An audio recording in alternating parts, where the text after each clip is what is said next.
AvaTrade. Opera con confianza. Muy buenas noches, señoras, caballeros, bienvenidos al Gato al Agua. Como usted sabe, porque se ha informado abundantemente, en Francia el poder, la fiscalía, ¿de quién depende? Pues eso, pide 4 años de cárcel para Marine Le Pen. 4 años de cárcel. ¿Por qué? Pues por un lío que hubo con el pago por parte del Parlamento Europeo a asistentes que en realidad trabajaban para el partido, una cosa de este tipo. O sea, no ha matado a nadie, no ha violado a nadie, no ha violado a nadie como por ejemplo ese fulano que cumplió solo 2 años de cárcel para salir y volver a violar además matando. No, 4 años de cárcel por este asunto. Es muy importante esta historia. ¿Por qué es importante? Asiente usted y yo, porque vienen a por nosotros. Es una evidencia ya. En la Alternativa por Alemania empiezan los movimientos para que no pueda presentarse a las próximas elecciones. Van a ser febrero aproximadamente. En Francia, esta historia. ¿Qué significa? Significa criminalizar a todos los votantes de Marine Le Pen, que son 1/3 del país, nada menos. En la red social X, antes Twitter, ha pasado una cosa muy interesante, y es que han empezado a darse de baja los censores. Los censores.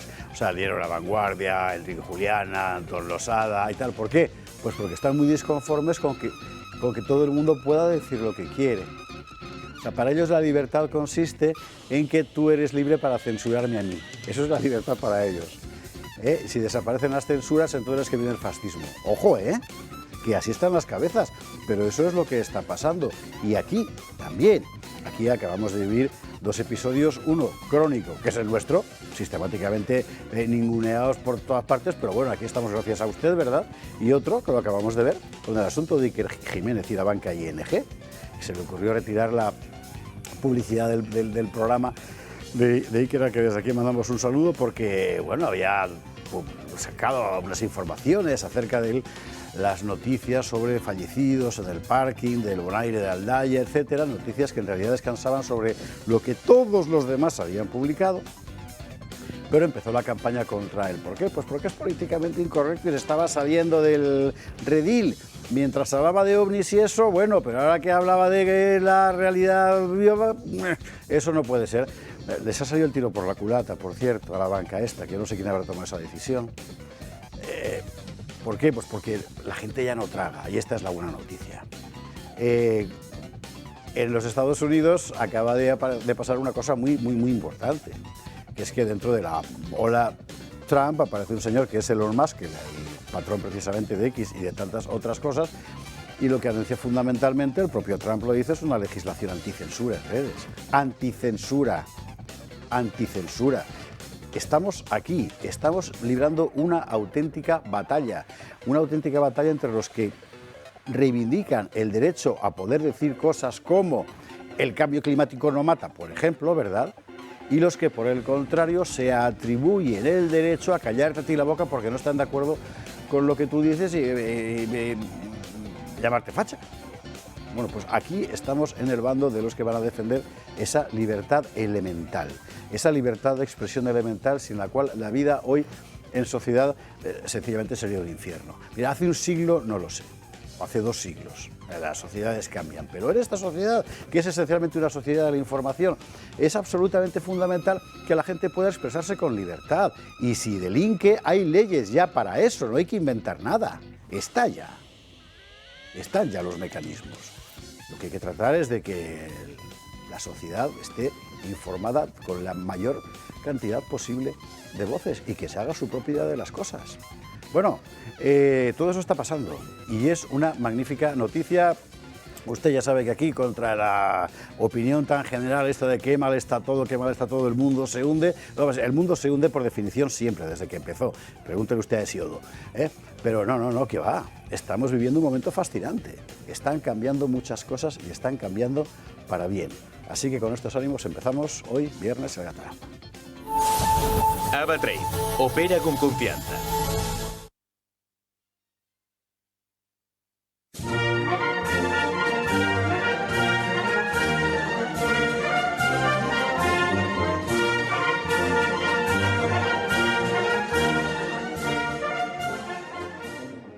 Gato de viernes, gato de húsares, y nosotros hoy en la cantina mucho invitado, mucha sorpresa, mucho plato especial, pues como corresponde al laconismo militar de nuestro estilo, que decía el otro.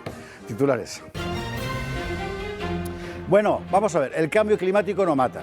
Las políticas climáticas sí. Vamos a ver lo que ha pasado en Valencia con todo el respeto del mundo, por supuesto. Llevamos, en fin, ¿qué le voy a contar a usted que nos está viendo todos los días? Vamos a contar la verdad de las cosas. O sea, no hay derecho a que un gobierno eluda su responsabilidad con el efugio de que esto es por el cambio climático. No, que leches, es por tu culpa. Claro. Bueno, de paso, vamos a hablar precisamente de la cuestión del cambio climático, claro, y vamos a contar todo lo que hay de verdad. Y van a estar con nosotros hoy en el programa José Ramón Ferrandis, que es un clásico del análisis crítico del cambio climático, y otro invitado sorpresa al que presentaré de inmediato.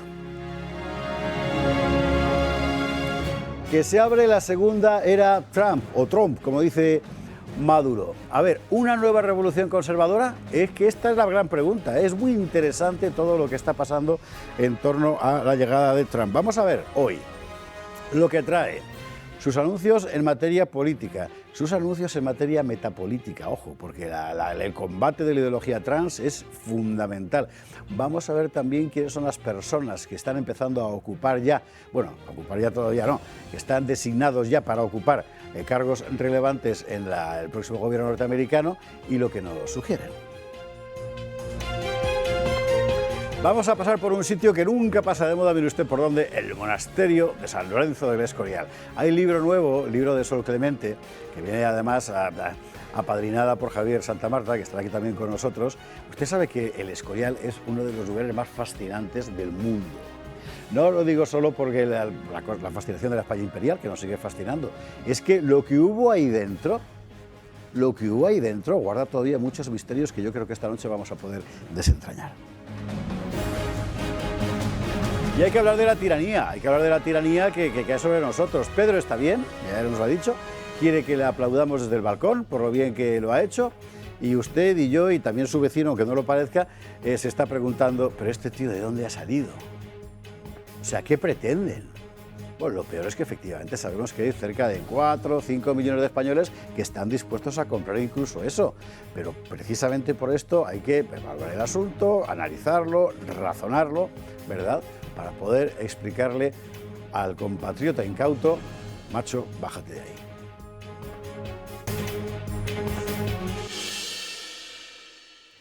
Vamos a ver todo esto en compañía de nuestros contertulios de hoy en la cantina de los húsares, don Alex Lajay, que este era el invitado que le decía yo. ¿Qué tal? Buenas noches, ¿cómo estás? Muy bien, bien hallado, José Javier. Gracias por invitarme, un gusto. Faltaría más, vamos a hablar de muchísimas cosas y además hoy mire usted por dónde Alex es particularmente importante para dos asuntos. Uno, el tema del cambio climático, porque basta ver su canal de Telegram, o sea, es un combatiente fijo y pertinaz. Y luego el asunto de la censura, que además él conoce muy de cerca todos los episodios que están ocurriendo sobre esas cadenas que forman parte, digamos, del discurso establecido, y en cuanto te sales, se van a por ti. Bueno, hablemos de eso con calma. Tengo noticias de primera mano, claro. Así que mira. Casi soy parte responsable de lo que está pasando hoy. Por un tuit. Para que veas. Bueno, lo veremos. Don Pedro Fernández Barbadillo, ¿cómo estás? Buenas noches. Pues como Pedro, yo estoy bien. Muchas gracias. Es que eres Pedro. O sea, yo soy Pedro. Entonces, ahí estamos. Ojo, ojo a lo que acaba de decir Barbadillo, él es Pedro. Pero eso, bueno. Y estoy contentísimo haciendo la lista de los progras, censores, como bien los has llamado, que nos castigan y se van de Twitter. Sí. Empezó el disparadero La Vanguardia, el periódico favorito de don Francisco Franco Bamonde, bueno, el que leía cuando antes, iba a Barcelona. Antes, y mucho cuando era antes. La Vanguardia española. Cuando era Vanguardia, cuando el anterior conde de Godó iba al Pardo, vestido de chaqué, a hacer reverencias al caudillo y a que le siguiese nombrando procurador en Cortes. Y luego el periódico favorito de Jordi Pujol. Qué bien hacían las reverencias antes, ¿eh? Sí. Qué bien hacían antes las reverencias. La oligarquía catalana ha reverenciado como nadie nunca. Al que manda, desde luego. Siempre, o sea, antes y ahora. Ya cuando estuvo, no sé si fue Fernando VII, que volvía a una visita que hizo, creo como príncipe de Asturias, llega a Barcelona y se hace la ceremonia habitual de desenganchar las mulas de la carroza y a tirar de ella los burgueses Que y era un sus clásico, hijas. claro. Sí. Hay mucha gente, por cierto, que de ese historiador progre español, que dice el pueblo, no sé qué, eso la gente lo hacía de toda la vida con todo el mundo. A Espartero 2 veces o 3, cada vez que llegaba a Madrid, ¿eh? O sea, que era una forma, digamos, popular de aclamarle. Unos quieren que salgas al balcón a aplaudirles, ¿no? Y antes lo que se hacía era eso, llegaban y tal, pues la gente salía, desenganchaba los caballos y llevaban ellos el carro para decir, ¿cuándo te queremos, Pedro? Bueno, Pedro no, para Pedro... A Pedro no le han hecho eso en ningún lado todavía. En fin. Ay. Bueno, lo único que yo quiero saber es quién ha dado la consigna a todos estos de irse de Twitter. Porque esto no es casual, ¿eh? Y todos a la vez, uno tras otro. No sé, yo creo que Elon Musk debe de estar muy preocupado escuchando que Ángels Barceló deja también Twitter. Es muy interesante ver las reacciones de la gente cada vez que uno de estos anuncia que se va. O sea, venga, puerta. Si no parabas de censurarme a mí. Eso es que en Estados Unidos han sacado un vídeo de todos los famosetes, actores, actrices, columnistas, tertulianos que dijeron que si se iban Trump, esta vez sí, se marchaban de Estados Unidos. Bueno, pero no parece que estén tomando los aeropuertos. No sé, todavía no Yo ya les he dicho a todos que vayan cerrando la puerta al salir. A todos. Cada uno que dice me voy, le digo, hasta luego, Lucas, cierra la puerta. Cierra la salida. Es la frase más repetida ahora mismo en x.com. Pedro, bienvenido, buenas noches. Y alguien que está exultante por la victoria de Trump al otro lado del Danubio y además del Atlántico, Rodrigo Ballester, ¿qué tal?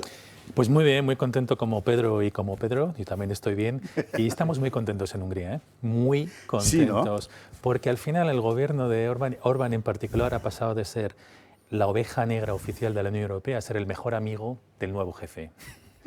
Y claro, eso es como, señores, a ver, ¿quién me va a chantajear ahora? Lo seguirán quizás haciendo porque, bueno, la reacción contraria quizás sea potente también. Pero como dijo Orbán en el Parlamento Europeo, que hizo una rueda de prensa delante de todos los periodistas, el 90% de los periodistas de izquierdas hicieron 4 horas de preguntas, como hace Pedro Sánchez, ¿verdad? Y le preguntaron, ¿usted quiere la victoria de Trump? Y sí, bueno, si gana Trump, nosotros tenemos litros y litros de champán preparados. Y ya está, están fluyendo ahora mismo por el Danubio. Muy buena noticia. Para Hungría en concreto, que como usted sabe, Rodrigo Ballester lleva ayer el Instituto Matías Corvino, el Centro Matías Corvino, en Budapest, y cada vez habla mejor húngaro, es una cosa, tiene que escucharlo usted. Es una noticia muy importante porque Hungría ha sido, o sea, el niño de las tortas de la Unión Europea desde hace años. Sí. ¿Por qué? Pues porque no forma parte del lenguaje socioprogre o pijoprogre, o como usted lo quiera llamar, que es la ortodoxia del consenso socialdemócrata cristiano de la Unión Europea. Claro, ahora todo cambia, porque lo que hay al otro lado es alguien que en principio desde todos los puntos de vista está mucho más cerca de Orbán que de Úrsula. Mira, había un estudio hoy, ha salido hoy, que durante la campaña electoral el líder extranjero y de lejos que más ha citado Trump en sus intervenciones era Víctor Orbán. Que al final también hay muchas afinidades personales y también ideológicas, incluso de proyectos de campaña. Había asesores húngaros en el equipo de Trump. Sí. Y entonces, esto ha sido también, de alguna manera, una victoria también de todo este modelo de gobierno que lleva defendiendo Orbán desde hace 15 años en la Unión Europea, que sí, que es de la que se ha hecho el del chivo expiatorio. Hablabas antes de los chantajes ahora judiciales hechos a Marine Le Pen, por ejemplo, que es terrible lo que está pasando, terrible. Es un tema importantísimo. Que además, para volver sobre este caso, ¿sabes dónde está el truco? Ahí del fiscal francés, porque de momento es lo que ha pedido el fiscal, no se ha decidido. Pero aparte de una pena de 5 años de cárcel, solo 3 de cárcel efectiva, que serían con un brazalete electrónico, imagínate la humillación para el líder de la oposición y probablemente futura presidenta. Segundo, inegibilidad. ¿Inegibilidad perpetua? No son 8 años, ¿no? 5. Pero ¿sabes cuál es el truco? Que sería de ejecución inmediata. Entonces, si ella apela, en segunda instancia, no se suspende.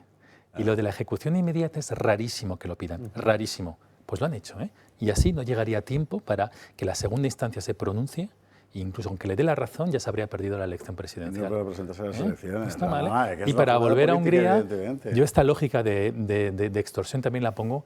También es el caso de los 28.000 millones de fondos europeos que la Unión Europea ha confiscado a Hungría.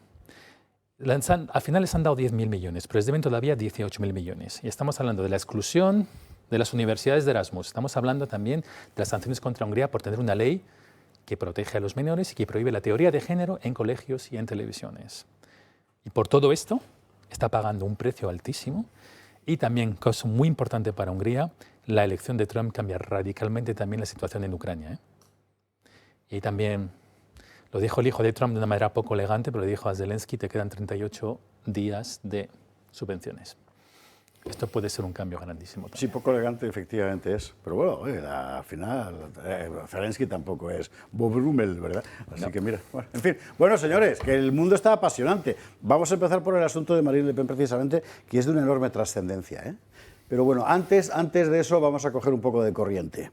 Vamos a coger un poco de corriente natural. Ángela Sobrino, muy buenas noches, ¿cómo estás? Hola, buenas noches, ¿qué tal? ¿Cómo estáis? Pues muy bien, Comunidad Solar. Oye, ¿por dónde andamos ahora? Estáis permanentemente maquinando cosas. El último era de las baterías, que a mí me dejó impresionado. Cuéntame lo último. Justo, estamos con el nuevo autoconsumo remoto. Para los que ya más o menos conocíais, fue esta solución que lanzamos el año pasado para poder llevar energía renovable a cualquier punto de España, a cualquier vivienda. Y como esos parques ya se llenaron, ya están todos los comuneros disfrutando de su energía en remoto sin necesidad de instalación, hemos ido un pasito más allá y estamos ahora con un nuevo proyecto de remoto que efectivamente incorpora baterías. A ver, ya está, que se te ve quedado congelada la imagen, pero no. ¿Sobre los mismos parques, fotovoltaico e hidráulico, o nuevos? No, ahora mismo, como ya está lleno el parque que teníamos en Murcia, en Fuente Álamo, tenemos un parque en construcción, recientemente, estamos ahora con los primeros pasos, en Puebla del Príncipe, Ciudad Real. Por eso el proyecto se va a llamar Proyecto Puebla, porque es el nuevo parque que vamos a construir allí, el mes que viene empieza la construcción. Le recuerdo a usted que la cosa consiste en lo siguiente: si usted no puede meter en su casa, porque vive en un bloque de viviendas como la mayor parte de los españoles, no puede meter placas solares, el autoconsumo remoto de Comunidad Solar lo que le proporciona es la posibilidad de formar parte de esos comuneros que generan su propia electricidad, de tal forma que usted no es solo consumidor, es además productor. Y si no, ¿dónde lo guarda? Pues ahí está precisamente la cuestión de las baterías, que es todo eso que estamos viendo en pantalla, ¿verdad?, en vuestra web. Sí, efectivamente, la magia de estas baterías es aprovechar esos puntos. Al final en España lo que pasa es que el precio de la electricidad es muy volátil. En el día, que es cuando producen los paneles, la electricidad está muy barata y de repente por la noche, que es cuando todo el mundo quiere consumir pues las cenas y encender el horno y la lavadora, el precio de la luz se dispara hasta 2 y 3 veces más que por el día. Entonces, con estas baterías lo que hacemos es acumular la producción, un 30% de lo que producen tus paneles lo acumulas en el precio más barato y luego te puedes beneficiar de ese excedente que se ha acumulado en la batería en el precio más caro. Así haces que sea mucho más rentable y mucho más eficiente tu instalación. Entendido. Y los modelos los tenéis en la web y todo. Estoy viendo que son muy grandes, por cierto, estos acumuladores, pero no te das una idea así viéndolo en la web. Es que estas baterías no son, porque estas son las que te puedes poner tú en tu propia vivienda. Las baterías que van a tener en los parques va a ser un parque con miles de paneles solares y cada uno también tiene su batería. Van a tener una acumulación de 2 megas, o sea que son bastante grandes. Además tienen la gracia de que tienen como su propia inteligencia para saber en qué momento deben acumular la energía y en qué momento deben soltarla, para que tengan la máxima eficiencia. Eso las baterías de los parques propiamente dichos.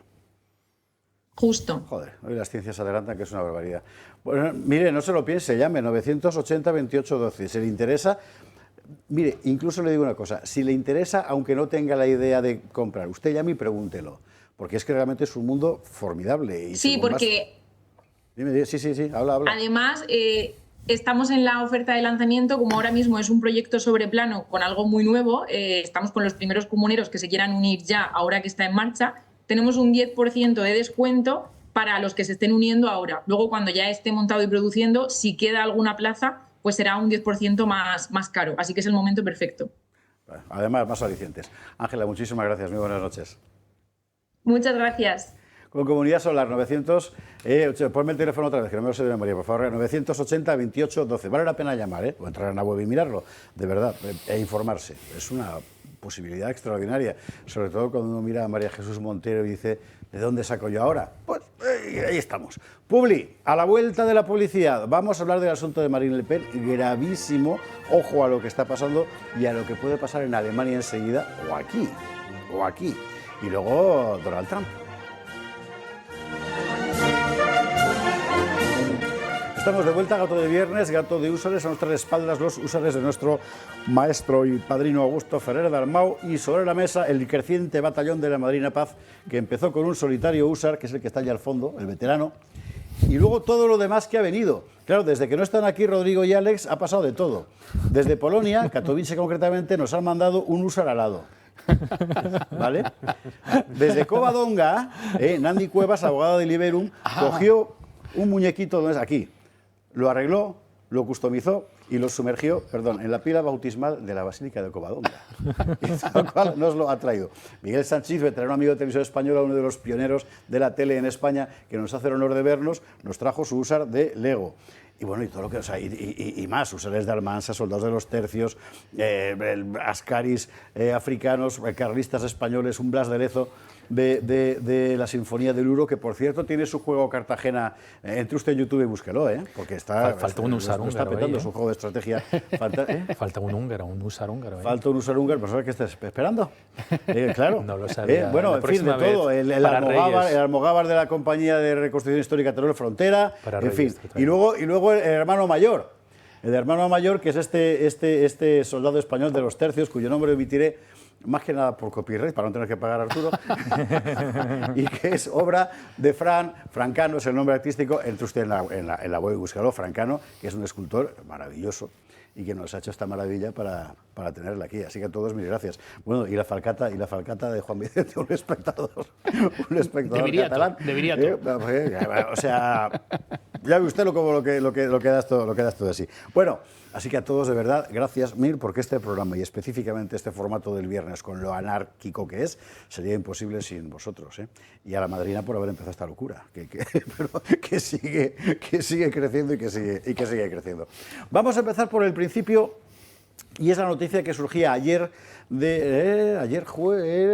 jueves, madrugada del miércoles, noche del miércoles, de la petición de cárcel para Marine Le Pen. Vale la pena contar por qué. Porque claro, ahora si lee usted solo la prensa progre, dirá, algo habrá hecho. Bueno, esta es una historia viejísima en realidad. Arranca desde hace muchísimos años. Rodrigo Ballester se la sabe entera, así que vamos a empezar por el principio. De lo que estamos hablando es de una irregularidad contable en principio, porque están pagando a personal del partido con fondos que tendrían que haber ido asignados a asesores en el Parlamento Europeo. Exactamente. Asesores del Parlamento Europeo que supuestamente les habrían pagado con dinero europeo para hacer luego tareas domésticas en el partido, que por cierto no era ni siquiera el partido actual, Rassemblement National, sino el antiguo, que esto ya son ya varios años, muchísimos años. Algo que no sé si ha pasado o no, oye, vamos a dejar, pero que eso es una anomalía contable, eso es una falta bastante menor. Por cierto, que han hecho muchos también, que han hecho muchos, si es que al final lo han hecho. Es lo que te iba a decir, o sea, es una noticia bastante común. No estoy diciendo que esté bien hecho, no. Solo digo que es una noticia bastante común y que, por otra parte, del asunto del Qatargate y aquella señora no sabemos nada. Siguen investigando, sí que fue pero... bien... Sí. Es un pago de 1 millón en una maleta, en efectivo. O sea que se quedó un poco anticuada Eva Kaili, ¿no? Para que le hicieran el pago. Y entonces... El efectivo es para ellos, para nosotros la tarjeta electrónica controlada. Sí. Y luego lo que es más curioso, y eso sí que ahí se nota, primero que en Francia ya lo hicieron una vez. Acordaros, la primera elección de Macron, ¿quién era su contrincante? François Fillon. Y a François Fillon le hicieron un traje a medida, judicial. Y durante la campaña... Si no recuerdo mal, ¿no? ¿Perdón? Era su esposa. Era su esposa que al final hizo algo similar. Sí. Que recibía fondos de la Asamblea Nacional y al final se dedicaba a una revista, algo así. Que era la cosa más común en la Francia de esos momentos. Sí, y Fillon, Fillon acusó al Gabinete Negro de Hollande de haber hecho ese traje. Claro, sí. El Gabinete Negro es una especie de servicio vinculado a la presidencia de la República. Sí, le llamaban Fiscalía Financiera, Parquet Financier, que quien lo creó, François Hollande. precisamente. Y al final, en la prensa, te enterabas antes, los abogados de Fillon se enteraban antes por Le Monde que por el juez. Es decir, que era una violación de secreto de sumario bestial y al final le derrumbaron la campaña. ¿Están intentando hacer lo mismo con Marine Le Pen? Sí, porque están pidiendo unas penas completamente desproporcionadas y, como decía antes, el truco de procedimiento aquí es que van a pedir una ejecución inmediata de la sentencia en primera instancia. Y eso no pasa casi nunca. Es muy raro. Y para violadores no lo requieren.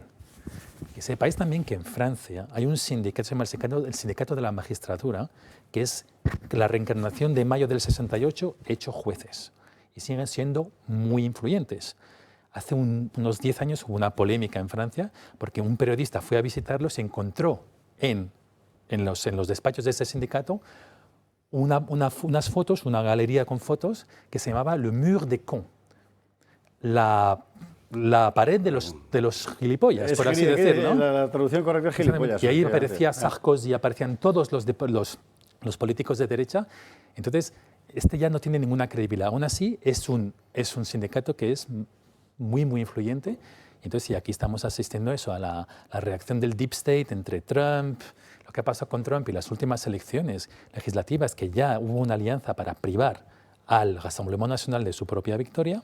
Esto es el episodio número 2. Entonces tenemos el precedente Fillon, tenemos el precedente también de julio de este año, donde hubo una alianza completamente contra natura de todos, incluido diputados pro Hamas, abiertamente pro Hamas, contra Marine Le Pen, y al final salen las elecciones legalmente, pero adulteradas, y ahora el último episodio es intentar que esta señora no se presente. Esto también puede salir el tiro por la culata, le ha pasado a Trump, ¿eh? Una parte del éxito de Trump es que muchas personas tuvieron la impresión que se estaba haciendo una guerra judicial. Lo vamos a ver después.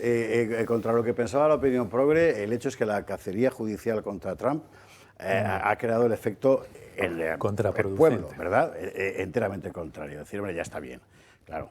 Y ese es un asunto muy serio. Sí. Y luego está lo de AfD también. Y luego van a por ahí. El tema Marine Le Pen es más importante aún si lo ponemos efectivamente en el contexto. Y el contexto es el de una reacción muy feroz por parte del establishment europeo, que me da a mí la impresión de que no era muy distinto, ¿verdad?, del establishment Biden en Estados Unidos, contra cualquier cosa que se vaya a salir de ese consenso gris, ¿verdad?, que se estaba imponiendo. Por alternativa van, evidentemente, porque va a ser el segundo partido. Si no el primero en muchas partes de Alemania. Sí, sería el segundo partido. Es un partido con claroscuros, hay que decirlo. Pero Alemania es un caos. Pero primero que Alemania es un caos y segundo que no es suficiente para censurar a un partido que sería el segundo. Es que eso es una intervención. Y siempre lo mismo, es fascismo para combatir a los supuestos fascistas. Sí, está bien. Esto es orwelliano, esto. Y entonces al final, que deja a los electores decidir. Deja a los electores decidir. Y también es verdad que con AfD está también la pregunta de la guerra en Ucrania, que es que, vuelvo a insistir, pero es que es muy, muy, muy importante, porque al final es casi el único partido, con otro partido de izquierdas muy interesante, se llama la lista Wagenknecht, que están en contra del consenso incluido sobre la guerra. Pero esto sería una censura pura y dura, una censura pura y dura. El segundo partido en una democracia no le censuras 2 meses antes de las elecciones, que por cierto serán en marzo. Si es que Alemania consigue imprimir las papeletas, porque no consiguieron fijar la fecha de las elecciones, porque el director de la oficina electoral dijo no sé cómo imprimir las papeletas. Ah, mira, como la de Mercedes de Valencia, como la consejera de Interior. Un poquito. Está bien, sí, qué bueno. Pero estarían en marzo y vamos a ver si AfD se puede presentar o no. ¡Qué cosas! Y el que se haga efectiva la ejecución inmediata de la sentencia depende de unos jueces como Dios manda. O sea, está forada, entiendo, Marine Le Pen, ¿no? Por lo tanto, tendrá que ir al Supremo, como se llame allí. Sí, pero ahí está precisamente el truco de procedimiento, que el fiscal ayer propuso una cosa que es rarísima, que no se suele utilizar, que es la aplicación directa de la pena sin esperar la segunda instancia. Entonces, si ahora... Pero eso que pide el fiscal lo tiene que autorizar alguien. Sería el tribunal de primera instancia. Si el tribunal de primera instancia está de acuerdo con el fiscal y la declara ineligible y decide también que sí, que se va a aplicar esto directamente de manera provisional antes que decida en la segunda instancia, entonces no le darían, no tendría tiempo de esperar la segunda instancia para presentarse en 2027. ¿Y de ese tribunal de primera instancia sabemos si es un tribunal como Dios manda o depende como la Fiscalía aquí en España? Es el Tribunal de París. No conozco la afiliación de los sindicatos de esos jueces, pero si son del sindicato de la magistratura, del sindicato de la magistratura, lo tenemos crudo. Ya. Sí, veremos lo que pasa. Bueno, usted retenga esto, que de aquí a marzo van a pasar muchísimas cosas, muchísimas. Bueno, pues también en Italia se acaba de conocer una sentencia de un tribunal que se opone a la deportación por parte del gobierno de Meloni de inmigrantes originarios de Egipto a Egipto, no ya el asunto de Albania, sino devolverlos a Egipto porque de pronto salen unos jueces y te dicen que en Egipto no se respetan los derechos humanos. Es la segunda vez que aparece esta historia. Gente que provenía de Egipto y de no recuerdo qué otro país, y lo que decía el juez es que corrían peligro sus vidas en su lugar de origen. Sí, bueno, vamos a ver, si vienen de Sudán, yo lo entiendo, pues hay una guerra civil larguísima. De Mali también lo entendería, pero hombre, Egipto está lleno de españoles en vacaciones, ¿eh? Y de italianos. Y de italianos. Y seguramente algunos jueces. Y seguramente algunos jueces. Sí, bueno, sí. Y Graziani, como cantaba Battiato, ¿no? Que era el gobernador de Libia. Bueno, vámonos con Donald Trump. Vámonos con Donald Trump. La noticia es muy importante lo que ha ocurrido, sobre todo lo que él va contando. Ayer creo que fue la entrega ritual de poderes. Biden estaba sonriendo como si le hubieran quitado de encima un peso enorme, una cosa muy interesante. Trump estaba más serio. Esta cosa de los gestos tiene su importancia. A nosotros lo que nos resulta relevante son dos cosas. Usted sabe que aquí se plantea permanentemente el análisis en una doble vertiente. Por un lado, las consecuencias políticas para la vida política cotidiana de los europeos a partir de ahora, que por ejemplo a Enrique Calvet le tienen muy alarmado y con razón, que pueden ser unas, y desde un punto de vista, digamos, más ideológico, o como sostienen, o como prefieren algunos decir, antropológico, la revolución que esto supone. Porque es que Trump se ha puesto declaradamente enfrente de los dogmas por los que te censuraban en Twitter.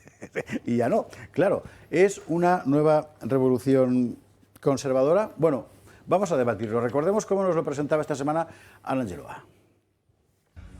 Donald Trump se ha comprometido. La nueva era republicana al frente de la Casa Blanca estará marcada por la defensa de la libertad de expresión. No tenemos un país libre. El hombre que volverá a convertirse en presidente de los Estados Unidos el próximo mes de enero anuncia un plan para desmantelar el cártel de la censura. Reclamar la libertad de expresión para todos los estadounidenses. Y reclamar es una palabra muy importante en este caso, porque nos la han arrebatado. Estas últimas semanas hemos visto una avalancha de noticias que han confirmado que un siniestro grupo de burócratas izquierdistas, tiranos de Silicon Valley, activistas de izquierdas y medios de comunicación depravados han conspirado para manipular y silenciar a los estadounidenses. En primer lugar, propone una revisión de la sección 230 de la Ley de Decencia en las Comunicaciones. Apenas 26 palabras en inglés crearon Internet. El apartado considera que empresas como Facebook, X y Google son plataformas y no editores de contenido. Por tanto, no son responsables de lo que los usuarios publican allí.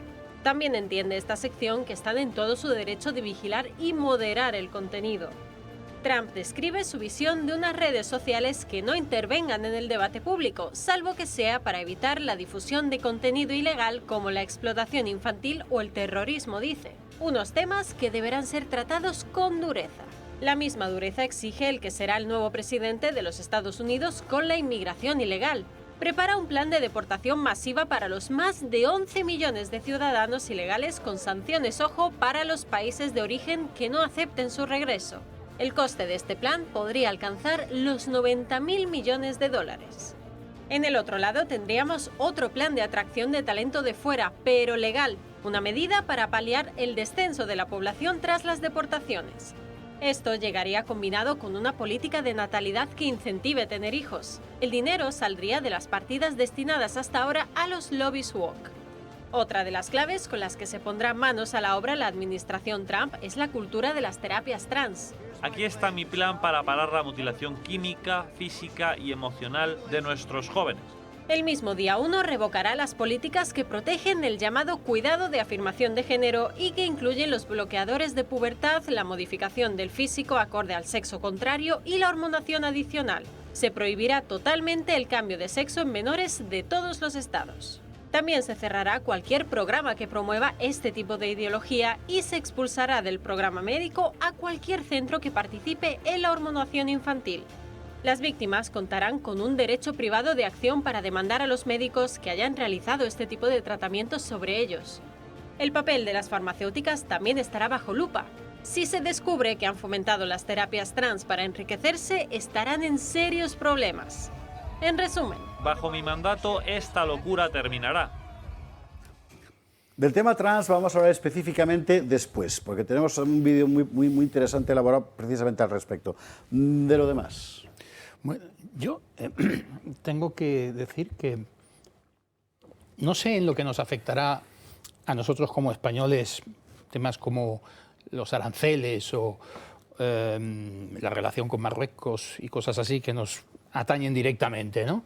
Pero el día de las elecciones, se lo comentaba Pedro anoche, el día de las elecciones no me dormí, me mantuve despierto hasta las 6:30 o 7 de la madrugada, porque en la vez anterior, hace 4 años, me dormí ganando Trump, dije, tranquilo. Y cuando me desperté, había ganado Biden. Y, claro, entonces yo sí. Entonces, o sea, no te fíes más de que no te fueron a robar las elecciones.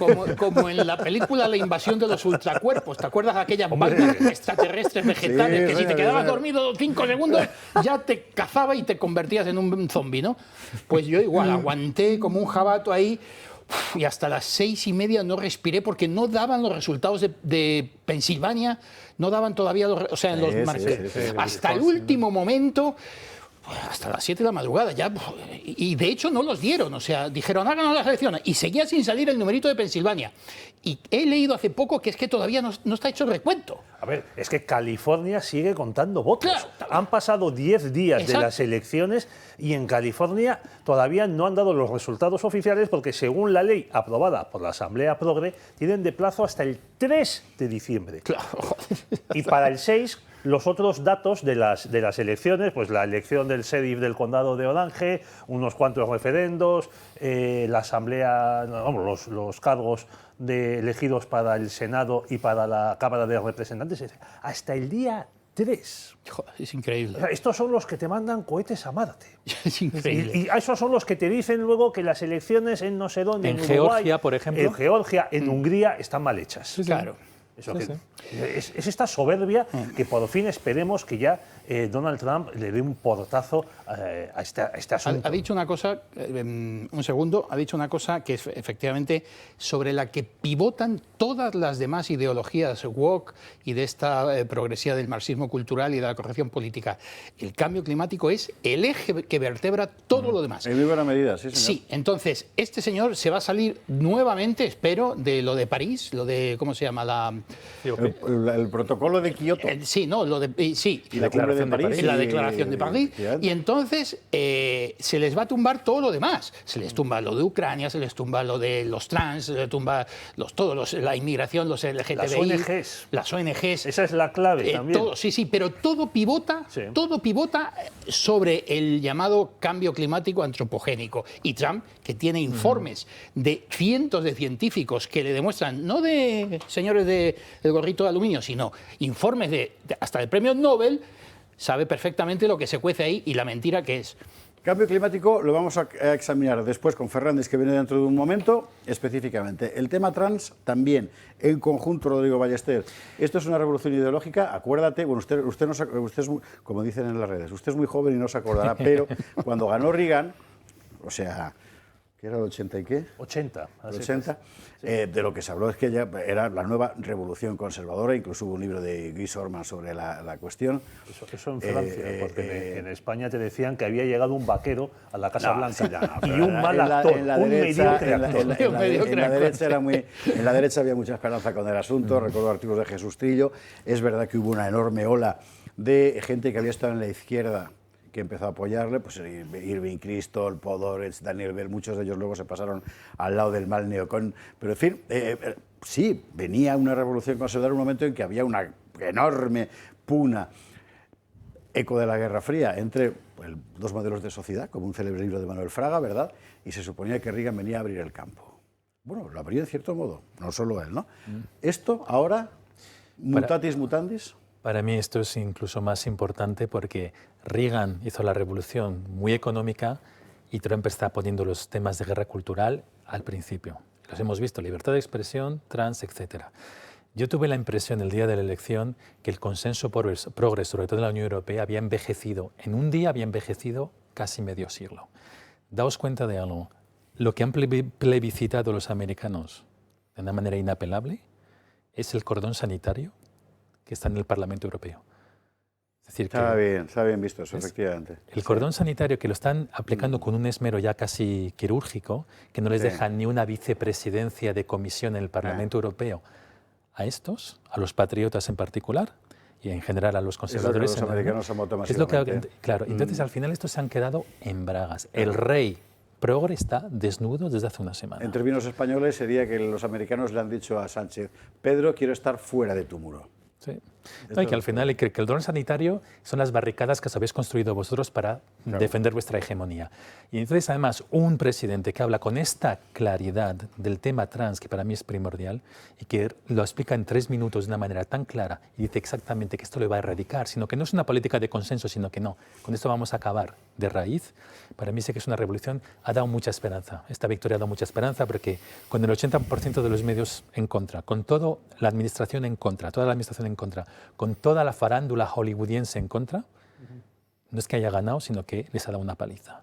Eso da muchísima esperanza. Bueno, toda no. Clint Eastwood, por ejemplo, ha estado al lado de Trump y ya está, y paramos de contar. Yo creo que hay que insistir en que esto ha sido posible porque durante 3 años y medio no solo Trump ha estado haciendo giras por el país, sino porque ha habido una movilización social en la base que ha dado la batalla de manera incansable, que eso nos tiene que servir de ánimo en España. Basta de estar tirado en el sofá y mandando WhatsApp creyendo que así se desgasta Sánchez o que va a pasar no sé qué. No, hay que salir a la calle, hay que dar la batalla cultural, la batalla legal a por ellos sin descanso. Hay que imponerse también a los políticos y saber exigirles. Sí.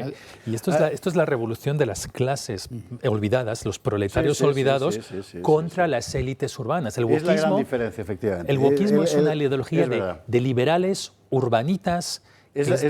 Son 40 años de diferencia entre el mundo Reagan y el mundo Trump. En esos 40 años, eso que se llama revolución conservadora ya no es una revolución de las clases medias y sus valores, que eso más o menos lo que fue el mundo Reagan. Ahora sencillamente es, mire, una frase de Walter Benjamin que yo citaba el otro día y que Orban recordó hace poco. Las revoluciones son el freno de seguridad del género humano. Bueno, pues esto es exactamente el freno de seguridad del pueblo normal y corriente que ve que estamos enmarcados en plena locura. Y mire, un punto en el que es particularmente visible la demencia es la cuestión trans. Es particularmente visible y sus daños físicos inmediatos también son inmediatamente visibles. Esto es particularmente importante en un país como España, donde el discurso está calando desde el punto de vista institucional por todas partes, también en las comunidades gobernadas por el Papo, o sea, por el PP.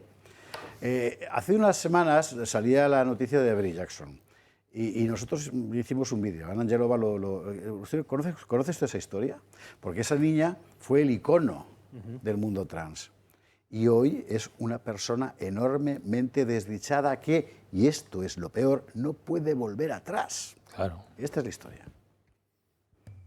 Avery Jackson se hizo mundialmente conocida con apenas 9 años al convertirse en la primera chica trans en aparecer en una portada de National Geographic. Aunque esa era solo para suscriptores. El número especial La Revolución del Género contaba con esta otra portada que ven y que nos presenta a una persona no binaria intersexual, mujeres y hombres trans, un andrógino, una persona bigénero y un hombre biológico.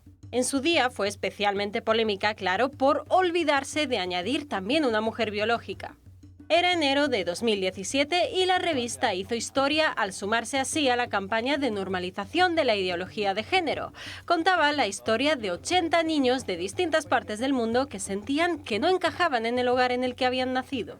Avery y su pelo rosa despertaron un interés sin precedentes, mostrando una gran sonrisa ante la idea, como reconoció en su día, de no tener que fingir ser un chico. Sin embargo, casualidades de la vida, a día de hoy no podemos seguir hablando de Avery en femenino. Sabemos poca cosa de él, solo que ya no se considera activista trans y que su presencia mediática es nula. Su madre, Debbie, achaca el cambio a la administración y a las políticas negativas, dice, de Donald Trump. Eso sí, reconoce que el cambio de opinión de su pequeño se debe a que es ahora no binario. Ya no quiere escribir un libro contando su historia y quiere mantener un perfil bajo. Lo cierto es que cada vez se conocen más casos de chicos y chicas que sucumbieron a las promesas de una vida feliz por parte del lobby trans y que se han convertido en juguetes rotos de la ideología woke. Por ejemplo, en nuestro país conocíamos el caso de Susana, una joven gallega diagnosticada con apenas 15 años a la que le extirparon los pechos y el útero. Ahora reclama a la sanidad pública una compensación por haberle arruinado la vida y no haber detectado su autismo. Ella misma explica que todo comenzó a raíz de ver vídeos en YouTube de gente que decía que su salud mental había mejorado tras el cambio de sexo. Según datos de la Fundación Amanda, el 80% de los casos de disforia de género desisten con el fin de la pubertad. Además, hay en quienes sufren disforia una alta prevalencia de trastornos previos, vulnerabilidades psíquicas y problemas sociales como la depresión, la ansiedad o el acoso escolar. Bueno, yo a los 15 años me empecé a declarar trans y fue a raíz de una serie de problemas que tenía yo, problemas de autoestima y bueno, había sufrido bullying desde hacía varios años por mi cuerpo y todo eso hizo que acabase yendo a una psicóloga y me sugirió que igual mis problemas de autoestima venían de que yo era trans porque yo ocultaba mi cuerpo. Quien decide dar marcha atrás es visto desde el colectivo como un bicho raro, lo cuenta Nagore. No tengo los mismos amigos que tenía cuando me autoidentificaba como trans. Y de hecho, mucha de esa gente ahora me considera transfoba y me enfrento a un acoso constante por redes sociales e incluso en mi propia facultad por expresar mi opinión y hablar de mi experiencia. Apenas hay estudios sobre las personas que deciden detransicionar. En Holanda o los países escandinavos se opta por la prevención, un acompañamiento y una espera razonable antes de comenzar el tratamiento. En Estados Unidos, sin embargo, por actuar con rapidez ante el miedo de que la disforia lleve a la persona a acabar con su vida. En España, con la entrada en vigor de la ley trans, el aumento de casos de personas que dicen serlo está siendo exponencial. Y como esto es una tragedia real, iba a decir frivolidad ideológica, no es frivolidad, no es frivolidad, tiene toda su intención, es estrategia del poder. Como está siendo una tragedia, ese argumento para la gente lo hace saltar, claro. Bueno, el tema trans y todo el tema LGTBIQA+, que hay dos letras más y un signo, pues porque están los queers, están los asexuales y el más. Y un plus. Y un plus, por lo que pueda venir después, siempre se inventan algo, ¿no? Detrás de todo esto subyace el socavar los cimientos de nuestra civilización a través del reemplazo poblacional, porque de todos es sabido que todas estas categorías LGTBIQA+, no se reproducen. No hay descendencia. Entonces, claro, si entre que tenemos pocos hijos y los pocos que hay se vuelven LGTBIQA+, pues claro, lógicamente habrá que reemplazarlos con gente venida de fuera. Ese es el objetivo. Es decir, que la población autóctona, en nuestro caso europea, caucásica, católica o cristiana o judeocristiana, como quieras llamarla, nuestra civilización occidental y capitalista, no se reproduce porque prefiere tener un gato o un perro antes que un niño, pues los otros dando palmas con las orejas. Claro, están todos los de al sur de Burkina Faso dando palmas con las orejas, porque ellos sí se van a reproducir. Entonces, eso es lo que subyace detrás de todo esto. No son derechos de minorías ni nada, eso se la bufa. Y hay otra consecuencia menor en categoría, vamos a decir, ideológica, pero no menor en cantidad económica, que es que todos estos pobres chicos y chicas que mutilan su cuerpo se convierten en dependientes de medicamentos y tratamientos. Sí, el Big Pharma está ahí acechando. La Big Pharma. Sí, y luego la mafia está de psicólogos y psiquiatras, que como se ha contado en el vídeo, en el caso de la chica española, le induce la psicóloga. Le induce, efectivamente. Yo creo que si eres mayor de edad, haz lo que tú quieras, pero que con un niño, o sea, hasta los 18 años, y luego a los 18 te vuelves loco, vale. Incluso más mayor, Porque 21. es muy, yo diría 25 porque, según lo que he leído, es cuando tu córtex, que es la parte de la madurez de tu cerebro, está formada. En muchos países de Europa no puedes conducir una moto grande de gran cilindrada antes de los 23. En España no puedes, en Bélgica tampoco. Me parece muy lógico, porque a los 23 años, antes que seas un adulto con una potente, una Kawasaki o algo así, eres un peligro público. ¿Por qué? De repente, para mutilarte, te lo vas a hacer antes de los 23. Hay que escuchar los testimonios de personas que tenían disforia de género y que hicieron toda la transición ya siendo adultos hechos y derechos, con 30 años. Y dijeron, por favor, que se lo piensen 2 veces. Yo lo he hecho, pero mi vida se convierte en un infierno. Soy un paciente crónico. Tengo problemas urinarios. En mi vida sexual, inexistente. Por supuesto, esterilizado.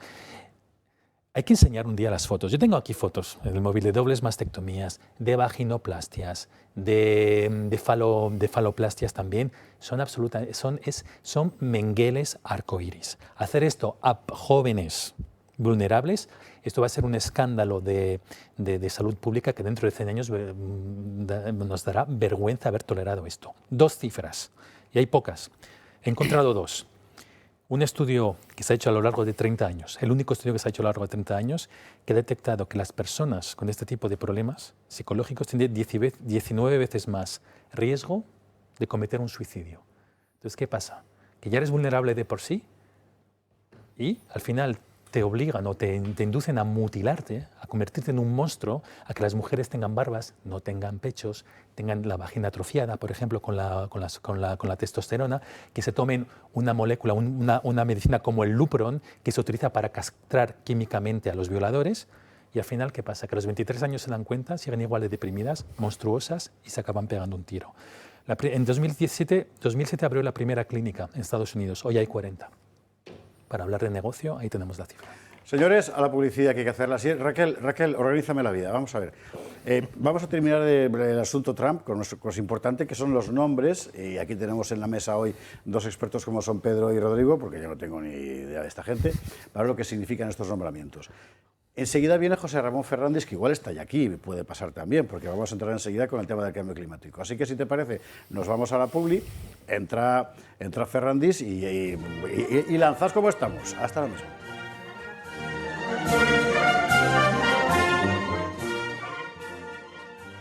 Estamos de vuelta, Gato de Viernes, Gato de Úsares. Saludamos a José Ramón Fernández, que acaba de incorporarse a la mesa y con el que vamos a ver después a fondo la cuestión del cambio climático en relación muy particularmente con lo que ha pasado en Valencia, y no solo en Valencia, por cierto, Emiliano, que nadie está hablando de ti, pero sobre todo para deshacer, para develar la barbarie, que decía el clásico, porque no hay derecho. No hay derecho a que estén engañando a la gente diciendo que esto ha pasado, ¿verdad? Pues como el anticiclón de las Azores. No ha sido eso. José Ramón, buenas noches. Hola, buenas noches. Estábamos acabando, y te invito a participar con nosotros en ello, estábamos acabando la cuestión Trump, porque dentro de todo lo nuevo que ha venido, y a pesar de los cambios que pueda haber habido hoy a última hora, porque seguro que los ha habido, tenemos ya algunos nombres clave que permiten, imaginar lo que puede ser más o menos, no sé si la política de Trump, pero por lo menos lo que él quiere hacer, que es distinto, ¿verdad? ¿Cuáles son esos nombres? Ana Angelova nos lo cuenta. Últimos coletazos de la administración Biden en Estados Unidos. Mientras tanto, Donald Trump perfila su gabinete y opta por rodearse de la crème con novedades en su equipo. Eso sí, al César lo que es del César. Trump ha dado las gracias públicamente a Nikki Haley, ex embajador ante la ONU, y a Mike Pompeo, ex secretario de Estado, por su trabajo al servicio del país, a pesar de no contar con ellos en esta nueva etapa. Pero como en política, cualquier noticia es la penúltima, que descarte a Haley y a Pompeo queda eclipsado por los nuevos nombramientos. El primer cargo confirmado directamente por Donald Trump es el de Susie Wiles. A Susie le gusta estar fuera de los focos, la verdad. La dama de hielo. Posiblemente no la conozcan, pero ella ha estado detrás de grandes movimientos políticos en Estados Unidos. Con 67 años, Wiles se va a convertir en la primera mujer de la historia del país en ocupar el puesto de jefa de gabinete. Siempre alejada de los focos, formó parte del equipo que llevó a Ronald Reagan a la presidencia en los 80, del que hizo posible que Ron DeSantis se hiciese con el puesto de gobernador de Florida hace 5 años, y ahora ha conseguido devolver a Donald Trump a la Casa Blanca. Otro de los pesos pesados del gabinete será Tom Homan, que se encargará de la aplicación de una férrea política migratoria. Homan ya formó parte del primer gobierno de Donald Trump como responsable del Servicio de Inmigración y Control de Aduanas. Después de que no se hayan llevado a cabo redadas de indocumentados durante toda la administración de Biden, Homan ha confirmado que se van a reanudar. ¿Hay alguna forma de llevar a cabo deportaciones masivas sin separar a las familias? Por supuesto. Se puede deportar a toda la familia. En tercer lugar, tenemos a Lee Zeldin. Desde la Agencia de Protección del Medio Ambiente tendrá la misión de sacar a Estados Unidos de los acuerdos de París y de todo lo que tenga que ver con la Agenda 2030 y con los Objetivos de Desarrollo Sostenible. En la Agencia de Protección del Medio Ambiente podemos buscar el dominio energético, el convertir a Estados Unidos en la capital mundial de la inteligencia artificial, el poder devolver trabajos a la industria automovilística estadounidense y tantas otras cosas. Por último, Trump ha confirmado que Elise Stefanik será nombrada embajadora ante la ONU. Es conocida por su clara postura pro-israelí y sus duros enfrentamientos con rectores de las universidades estadounidenses tras las manifestaciones a favor de Palestina, entre ellos la de Harvard. Te lo voy a preguntar una sola vez. ¿Pedir la aniquilación de los judíos es algo que viole las conductas de acoso de Harvard? ¿Sí o no? Es el único cargo de los mencionados que debe pasar el filtro del Senado, ya que no trabajará directamente con la nueva administración, sino que representará al país en un órgano internacional. Con la mayoría republicana en la Cámara Alta, esto debería ser puro trámite. Y si estos 4 cargos le han parecido pocos, quédense, que aún hay más. A pesar de que Trump ha confirmado él mismo los nombramientos de Wiles, Homan, Zeldin y Stefanik, hay rumores muy jugosos aquí y allá. Entre el resto de los pesos pesados de los que se rodeará el presidente, encontramos en primer lugar al senador Marco Rubio como secretario de Estado. La actual gobernadora de Dakota del Sur, Kristi Noem, será la nueva secretaria de Seguridad Nacional y el consejero será el congresista Mike Waltz. El ideólogo de su estrategia migratoria, Stephen Miller, se lleva el puesto de subdirector de políticas. Y 2 nombres clave, Robert Kennedy Jr. estará al frente de la sanidad y la alimentación, mientras que Elon Musk se encargará de revisar la gestión de recursos. El republicano ha marcado claramente el camino de sus políticas durante su nueva era en la Casa Blanca. Ahora solo queda agotar la legislatura de Biden para que veamos todo lo que nos va a servir Donald Trump. En las últimas horas hemos conocido también a un fiscal general, que va a ser Matt Gaetz, que es este señor que vamos a ver enseguida en pantalla, lo aquí, y el director nacional de inteligencia, la directora general de inteligencia, que es Tulsi Gabbard. ¿Esta es la que era ex veterana de Irak? Sí. Es esta, ¿verdad? Y antigua demócrata. Una tía de primera esta. Joder. Y antigua demócrata, ¿eh? Sí. Se presentó a las primarias. Una conversa. Una conversa, sí. Pues este es el paisaje, ¿eh? Este es el paisaje. ¿Qué quiere usted que le diga? Y falta el secretario de Defensa, Pete Hegseth, que también es un antiguo oficial, se retiró como comandante, estuvo 20 años en el ejército, destinado en Irak, destinado también en Afganistán, 2 estrellas de bronce. Y espectacular el tipo. Además, es una pena que no esté Carlos Esteban, porque aquí lo gozaría. Tiene un bíceps descomunal y lleva tatuado el Dios lo quiere. Bueno, la referencia a Carlos, hay que aclarar todo, Jorge Pedro. La referencia a Carlos no es por el bíceps, es por el tatuaje. Yo creo que los espectadores nuestros saben que lo que les interesa es el lema de los cruzados. De todas maneras, si me permite, para acabar, Alex, ha salido John Bolton diciendo que esta última es una elección nefasta. John Bolton, que es un neocon organizador, lo confesó él en televisión, organizador de golpes de Estado. Sí. Entonces dice, oiga, pues si al menos este señor no organiza más golpes de Estado, ni más primaveras árabes o primaveras naranjas, y deja el mundo en paz, oye, algo habremos ganado. He visto en el final del vídeo, en la cola, que estaba Elon Musk. Yo tengo que agradecer, por un lado, porque Trump ha salido en gran parte por todo el apoyo mediático en Twitter de Elon Musk, evidentemente. Si no, pues hubiera fallado algo ahí también. Pero yo le tendría que pedir a Elon Musk que se acuerde de los españoles, porque se ha liberado la censura en gran parte del mundo en Twitter, pero aquí en España seguimos igual. Hace falta que despida unos cuantos directivos de Twitter aquí también, ¿eh? Y de RTV, joder, en fin. Sí, sí.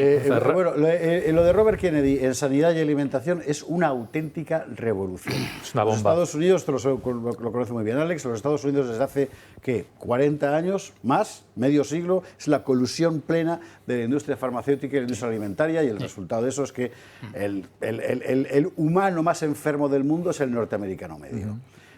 La llegada de Kennedy es, vamos... Sí, incluso tienen responsabilidad indirecta o no tan indirecta en temas de drogas. El fentanilo, que es una droga muy fácil de producir, increíblemente barata y como 100 veces más adictivo, incluso 100 y algo más que la heroína, es una medicina. Es decir, que ahí ha habido, digamos, una codicia farmacéutica increíble. Epidemia de obesidad. En la US Army ya no puedes reclutar porque o son todos gordos con problemas mentales y aparte tienen políticas de diversidad que al final solo promueven a negros no binarios con falda. Entonces al final no te quiere ir nadie.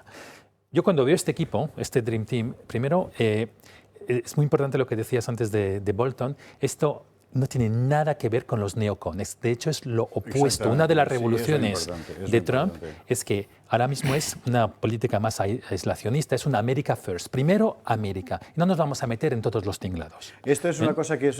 perdóname, Rodrigo, es que luego me escriben un montón de amigos diciendo es que dais por hechas muchas cosas que la gente no sabe, y tienen toda la razón del mundo. Porque normalmente esto no forma parte de las preocupaciones de ningún español, francés, italiano o alemán medio. Aquí se dice neoconservador y la persona de derechas tiende a pensar, pues será de los míos. No tiene nada que ver. Se les llama neoconservadores porque de jóvenes eran izquierda radical y luego se hicieron pijo progres, burgueses, tal. Y son todos los que han estado alimentando vamos a ver, la transformación del poder nacional norteamericano en poder transnacional globalista, que es el gran fenómeno de los Estados Unidos de los últimos 40 años, es fundamentalmente una obra de los famosos neocon, que no son la derecha. Al final la derecha popular son, pues es Vance, el que ha salido ayer a la derecha. Y por ejemplo, el neocon icónico era Dick Cheney y su hija Liz Cheney. ¿Por quién han votado? Se han pronunciado públicamente por Kamala Harris. Eso es. Entonces, la palabra conservador o la palabra republicano ya no significa para nada lo mismo, significa lo contrario. Entonces esto, vamos, desde un punto de vista geopolítico, es America First. Primero Estados Unidos, y es verdad que esto está temblando todo el Estado profundo, desde el Ministerio de Sanidad hasta el State Department, que es el Ministerio de Asuntos Exteriores, que es el más woke, el más izquierdista de toda la administración. Y el complejo militar industrial. Y el complejo Ese militar sí que está temblando. ¿Acaso porque exactamente temen que Norteamérica vaya a perder poder? No.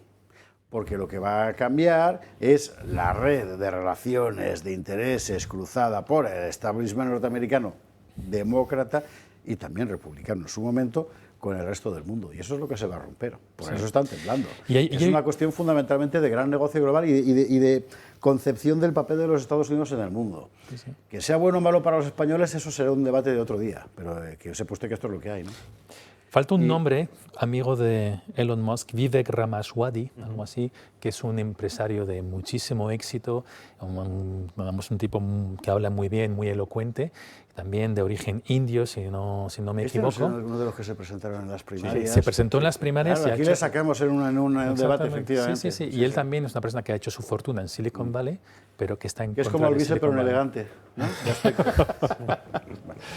O sea que tiene un gabinete muy diverso, Donald Trump, por lo que vamos viendo. Sí. Tanto de mujeres como de minorías. Bueno, pues seguiremos informando. ¿También? Yo, de todas maneras, quiero decir que volverán a intentar asesinarlo. Bueno, pues sí, no, eso es evidente. Y no una, varias veces, porque hay mucha gente nerviosa, jodida, los fabricantes de armas, los primeros, y se lo van a intentar cargar durante el mandato. Seguro, vamos. Que sepa usted que esto es lo que hay. Y señalaba antes Alex, y muy bien señalado, y una pieza fundamental es la refutación del cambio climático. Rectifico. La refutación del dogma del cambio climático antropogénico. El cambio climático es un pleonasmo, ¿entiende usted? O sea, no. Esa teoría según la cual los hombres comiendo vacas que se tiran pedos y conduciendo coches diésel provocan que de repente el clima cambie y Valencia se inunde. O sea, hay que ser un demente para creerse eso. Y sin embargo es el discurso del poder. Es el discurso del poder. Bueno, mire, vamos a ir por vamos a ver el perfecto ejemplo del discurso del poder. Pedro Sánchez salió corriendo de Paiporta, no paró hasta llegar a Bakú y dijo esto. y al mismo tiempo hemos sido la economía de la OCDE que más ha crecido y que más empleo ha creado durante estos últimos años. Y se puede crecer con equidad, por tanto, y respetar el planeta. Por eso les ruego, no hagan caso a quienes dicen que la transición ecológica es incompatible con el bienestar de las naciones o que es mala para las clases medias y trabajadoras, porque no es cierto. De hecho, es justo lo contrario. Si no conquistamos la sostenibilidad, si nuestros niveles de bienestar y seguridad no se adecúan a esa sostenibilidad, van a caer considerablemente a lo largo de la próxima década. Y los primeros en sufrirlo serán precisamente esas clases medias y trabajadoras, porque son las que trabajan en los sectores y viven en las zonas más amenazadas. Eso es justo lo que ha pasado en España, en concreto en Valencia. ¿Cómo que eso es lo que ha pasado en España? ¿Serás canalla? Es impresionante. Claro, ¿cómo no le van a tirar palos? ¿Cómo no le van a tirar palos? Vamos a ver exactamente qué ha tenido que ver el eventual, verdad o supuesto cambio climático con la Dana de Valencia. Esta semana hacíamos un informe que me parece que vale la pena repasar y ahora con José Ramón Fernández entramos en el higadillo del asunto. Ya se habla de ella como la segunda peor riada de la historia europea, solo por detrás de la que afectó a la zona central del continente en el año 2002. Y aunque Margarita Robles sea la primera en soltar bulos, la situación ya saben que hacía 5.000 años, es decir, es un fenómeno sin precedentes. Nosotros vamos a huir del alarmismo para explicar lo que hay de cierto en eso de que el cambio climático está acabando con nuestro país tal y como lo conocemos. This is the dramatic reality of climate change. Sin embargo, no son pocos los análisis que han surgido estos días y que apuntan a que el fenómeno vivido no tiene nada que ver con el cambio climático. Uno de ellos es el que Luis del Rivero publica en The Objective. Es ingeniero de caminos, canales y puertos y algo sabe del tema. En su artículo recuerda que no ha llovido más que otras veces. De hecho, ha llovido menos que, por ejemplo, en el desbordamiento del Turia en 1957 o en la presa de Tous en 1982, donde cayeron 1.000 litros por metro cuadrado, el doble que en esta ocasión. Como inciso, podemos decir que hay quien está algo más enfadado al explicar el bulo que está intentando colar el mundo woke. Es la gota fría de toda la santa vida de Dios. Y estos hijos de la grandísima p*** necesitan crear un relato para Panolis que presente lo acaecido como algo nuevo, desconocido, inopinado y terriblemente devastador, causado por ese cambio climático del que todos, todas y todes somos culpables. Pero volvamos al artículo de The Objective. Sí se centra el ingeniero en el análisis de las posiciones hiperecologistas y en la creación de un clima de opinión en el que el estado de una presa construida hace décadas lleva aparejada inevitablemente su demolición por seguridad. Eso sí, hay que remarcar que, según Luis del Rivero, los actuales azudes y presas que se han demolido en España no parece que tengan que ver con una magnificación de la catástrofe vivida. Y si nos queremos poner históricos, también aquí hay datos que confirman que no estamos frente a nada nuevo. Ni las riadas han empezado ahora con el cambio climático, ni estamos viviendo la más devastadora de la historia de Valencia. De hecho, fue la de 1517. Según la crónica de la época, la crecida destruyó todos los puentes de Valencia, derrumbó más de 200 casas y provocó centenares de muertos. Con o sin calentamiento global, a lo que hay que estar pendiente es a limpiar los cauces, realizar las obras hidráulicas pertinentes, no construir en zonas inundables y saber alarmar a la población solo cuando sea necesario. El problema ha sido la acumulación en barrancos que debía haber fluido y no lo hizo. Tampoco podemos olvidar, ojo, que en el otro lado están los defensores de que esto es obra de la geoingeniería y de que Marruecos ha provocado la Dana para destruir el campo español. Pues ni una cosa ni la otra. La excusa del cambio climático sirve como escudo para la protección de los políticos que siguen insistiendo en eso de renaturalizar los espacios. El problema es que avisar constantemente de emergencias por catástrofes naturales que después quedan en nada hace que no se tomen las medidas oportunas cuando realmente sucede una catástrofe de este calibre. Este punto de la geoingeniería nos valió, por cierto, algún comentario irritado de algún espectador. O sea, la geoingeniería existe, está en el BOE, en fin, o sea, eso es una evidencia. Hay noticias todos los días, cuando no es Marruecos, son los Emiratos, pero no tiene nada que ver con lo que ha pasado aquí. Esto es otra historia. Pero bueno, A lo largo de esta semana ha habido un montón de información nueva sobre esta refutación de la teoría del cambio climático como causa de lo que ha pasado en Valencia. Yo le tengo que recomendar, entre otros, el artículo de Fernando del Pino Calvo Sotelo en su blog, imprescindible como siempre, FPCS, efectivamente, pero usted quiere escuchar a José Ramón, porque si hay una referencia en España, gracias a las redes sociales fundamentalmente en esta materia, es José Ramón Fernández, que además lo explica como nadie. Bien, muchas gracias. No, tiene toda la razón Luis del Rivero. A ver, vamos a ver, la gota fría. La gota fría existe desde que existen, ¿cómo decir?, referencias históricas constatables. Tenemos información de que ha habido 27 grandes gotas frías entre el año 1321 y el año 2024.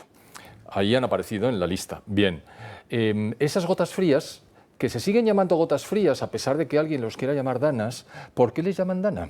Porque si tú cambias el nombre, el fenómeno parece nuevo. El nombre es nuevo, el fenómeno es nuevo. Es muy sencillo, es básico. Pero no, es que es una gota fría. ¿Qué significa? Pues que hay un choque a altos niveles de la atmósfera entre el aire frío que viene del norte, que puede venir del Polo Norte o de Siberia, y la evaporación de las aguas del Mediterráneo, que a estas alturas de la temporada están calientes. Ese choque lo que provoca es enormes precipitaciones. Eso ha sido así siempre. Con lo cual, y no tiene nada que ver con lo que esta gente calentóloga quiere decir cambio climático. Porque el cambio climático, ya lo has dicho antes, existe desde que el clima existe. El clima cambia, ergo, hay cambio climático.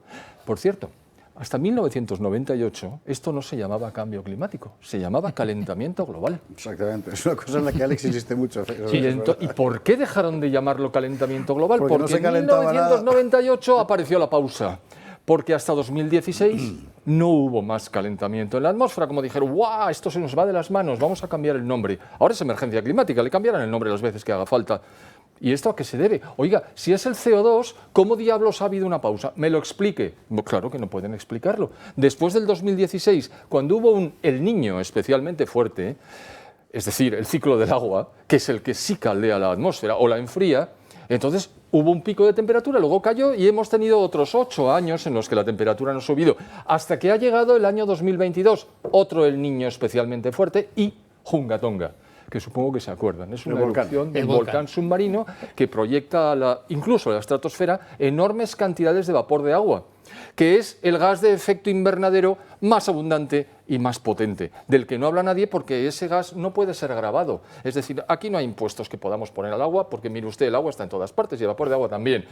¿Sobre qué podemos ponerlo? Hombre, las emisiones de CO2 antropogénicas, es decir, del ser humano. Pues ya está, el discurso va a ir por el camino del CO2. ¿Y entonces qué vamos a hacer? Pues vamos a castigar las economías occidentales y de mercado. Y aquellos que duden de que eso es así no tienen más que leerse las actas de las reuniones de Naciones Unidas donde dicen, oiga, pierdan toda esperanza de que esto tenga que ver con el clima, esto tiene que ver con el cambio de las estructuras de poder en todo el mundo, pero si es que lo dicen, pero si no hay más que leerlo. Bien, pues a partir de ahí tenemos aquí la historia del CO2. Y claro, quieren grabar el CO2 y quieren colocarnos alternativamente a los combustibles fósiles, a la quema de combustibles fósiles, la generación de energía a través de la eólica y la solar, que son extraordinariamente ineficientes y exigen energías de respaldo. Y las energías de respaldo solamente lo puede dar aquellas centrales que se alimentan con combustibles fósiles. Y con esto nos hemos encontrado. No hay salida. El país que quiera sobrevivir a base de solar y eólica se hundirá. Y de hecho se está hundiendo. El primero, Alemania. El segundo, el Reino Unido de la Gran Bretaña. Después iremos todos los demás. ¿Y por qué? Pues porque es evidente, necesitamos los combustibles fósiles para abaratar la producción de energía, que es la base del desarrollo de las sociedades. Pero si es que es muy sencillo, lo que pasa es que ya se preocupan de que no lo sepamos. Alex. Bueno, oír a José Ramón es quedarte embelesado, babeando y aprendiendo, porque es un pozo de sabiduría. Un babero para Alex, por favor. Sí, sí, sí. Como decía en las Sagradas Escrituras, la sabiduría habló por tu boca, Caifás. Y poco más le queda a uno que añadir. Sí decir... Lo que te ha llamado. Sí decir que... No, era el sacerdote del Sanedrín, creo recordar, ¿no? Sí, sí. Sí decir que todo el mundo entra en el discurso y le llama cambio climático, incluso nosotros, eso es un error, son ciclos climáticos. Y a lo que hay que añadir es que, como bien dice José Ramón, hay 5 gases de efecto invernadero, el más poderoso es el vapor de agua, ese no se puede grabar, y el CO2 antropogénico es un elemento traza en la atmósfera. Entonces, ¿qué pasa? Que como muy bien ha explicado, íbamos hacia el frío, le hemos cambiado el nombre. Y a esto le pasa lo mismo, ahora es Dana, porque efectivamente alarma a la población y aterroriza a la gente. Pero este es un fenómeno, fíjate que de esto se habla mucho, salen meteorólogos o climatólogos, que es una carrera universitaria que no existe, existe el físico, el meteorólogo, pero no existe el climatólogo, ¿no? La gente da por hecho que existe un climatólogo de carrera. Bueno, y les ves diciendo abiertamente en televisión que es que sí, ha habido siempre gota fría, ha habido siempre catástrofes, pero que ahora son más virulentas y son más cercanas en el tiempo porque el hombre ha hecho que esto sea más... Bien. Por cierto, el panel de cambio climático de la ONU, el IPCC, niega eso expresamente. Sí. Niega expresamente, eso lo dice el propio panel que está defendiendo esta historia. Pero es flipante, aquí aparece un tipo de un departamento universitario, generalmente, por cierto, catalán, yo no sé lo que les pasa, ¿verdad? Y lo cuenta y sale en toda la prensa. Y me imagino que debajo el anuncio de la empresa anunciante. Ves a gente de la AM saliendo en televisión, a gente del CSIC, como Fernando Valladares, se le debía de caer la cara de vergüenza porque él es biólogo. O sea, acusa a los demás de que no son meteorólogos, le acusan a Franco Prodi de que no es específicamente climatólogo, ¿no? Por ejemplo, con el currículum que tiene, por supuesto a Ivars Gaevers, por supuesto a John F. Clauser, 2 premios Nobel, y se les ocurre decir que es que van más juntos en el tiempo. Sí, la última fue la de Tous. Está demostrado estadísticamente que hay una gota fría cada 20-25 años. Hay una por siglo, o sea, 4 por siglo. Y desde la de Tous ahora se ha doblado el tiempo. ¿Cómo tenéis los santos huevos de decir esa mentira y que la gente se la pueda creer? Si se ha doblado el tiempo, ahora son 40 años, no 20. O sea, en todo caso se habrá espaciado en el tiempo. Y además, una gota fría con una riada como la de esta catástrofe de Valencia, en la cual ha llovido 3 veces menos. En la de Tous eran 7.500 metros cúbicos por segundo. Esta han sido 2.500 metros cúbicos por segundo. O sea, la tercera parte. Pues nada. Es muy interesante, José Ramón, que cuando empezó la polémica y el gobierno rápidamente viró su discurso hacia el tema del cambio climático, se descubrió las notas de la ministra Redondo, cuya reputación científica es bien conocida. Es conocida. Y que no se veía nada, y aquí estuvimos con Nandi Cuevas, la abogada de Liberum, a la que desde aquí mandamos un abrazo porque es espectadora fija de este programa, que ella nos iba haciendo, deletreando lo que ponía ahí, incluso las partes de taquigrafía. A mí me dejó helado el descubrimiento como si fuera la piedra roseta de todo el asunto, que dogmatismo climático es nuestro momento. Era ella la que estaba hablando de dogmatismo. ¿Es eso? Claro, es un dogma, esto es una religión. La gente cree, la gente no comprueba los datos, no se va al pasado a verificar si es cierto que no ha habido nunca cambio climático hasta ahora y no quiere saber si realmente hay más huracanes o están más próximos unos a otros o son de mayor nivel. Ninguna de las tres. Ni hay más, ni están más próximos, ni son de mayor nivel. Eso no es cierto. Y hay otra cosa que están diciendo, no, como el cambio climático es tan caluroso que se llamaba calentamiento, pero ahora ya no, bueno, déjalo. La temperatura del mar es más alta y entonces el choque que se produce entre el agua, el vapor de agua que sale del mar y el aire frío que procede del norte es mucho más fuerte. Un momento. Puede que la temperatura del agua sea ligeramente más alta, pero la temperatura del aire frío que viene del polo es considerablemente más baja, con lo cual el choque tiene menor envergadura, ¿sabe? Segundo, en Valencia tenemos datos desde 1937 hasta 2024. ¿Y saben qué? No llueve más.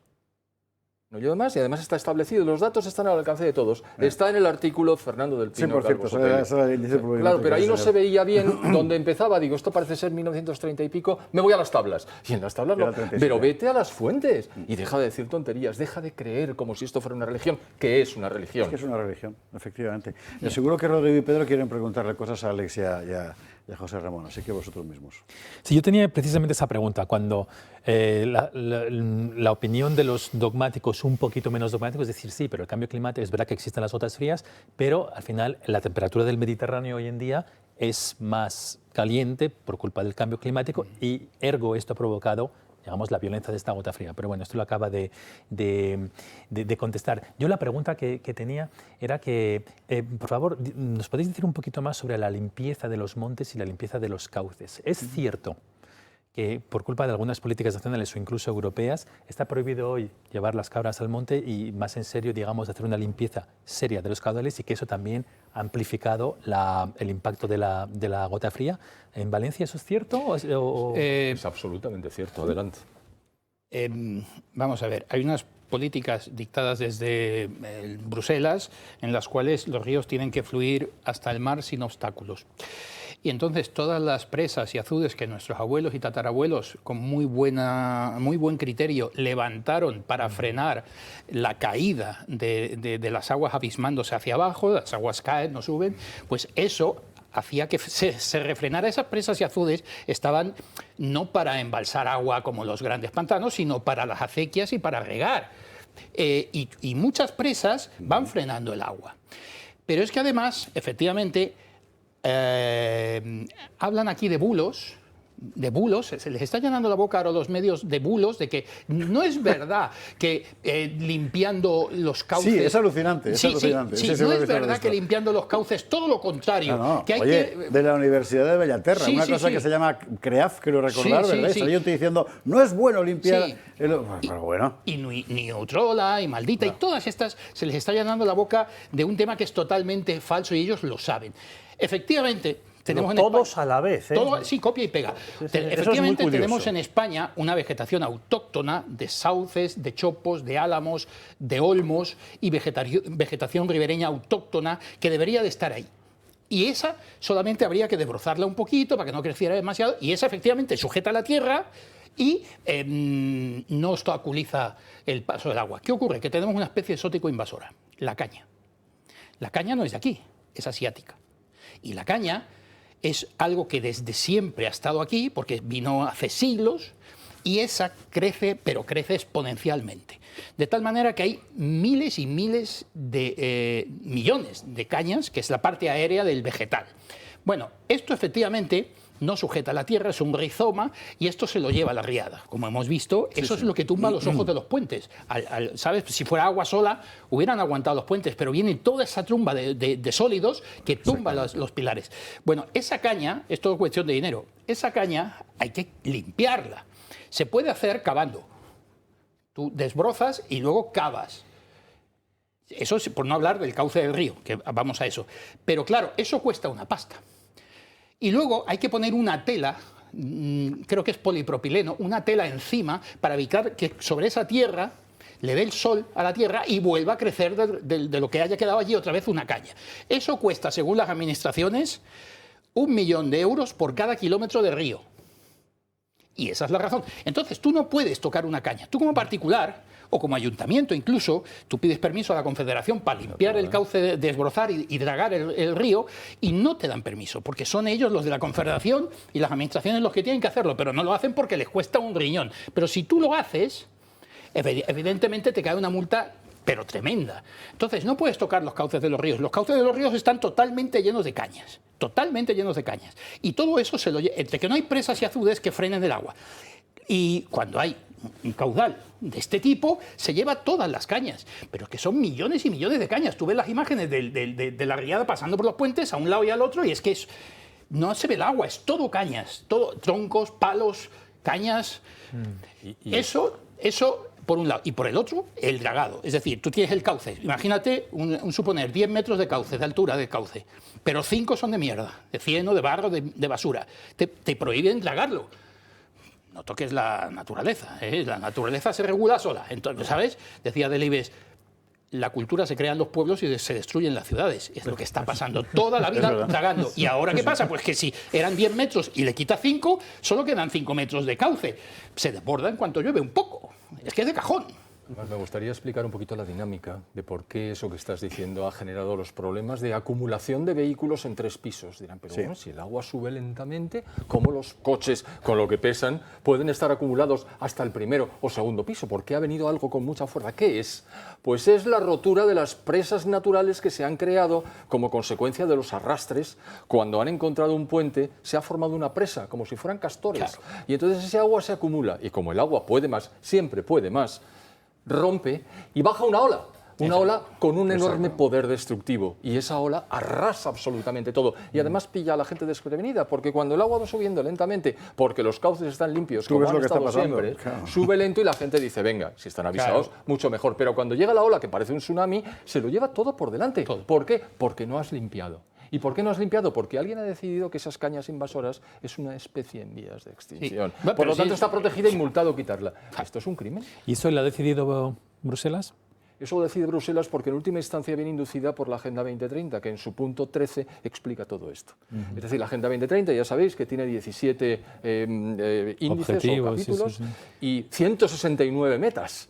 Bueno, pues si te los lees con cuidado, ahí aparece que hay que preservar la naturaleza tal y como nos la dieron. Pero los campesinos españoles saben desde hace mucho tiempo que hay que limpiar los cauces para evitar eso. Claro, y por supuesto con infraestructuras siempre que se pueda.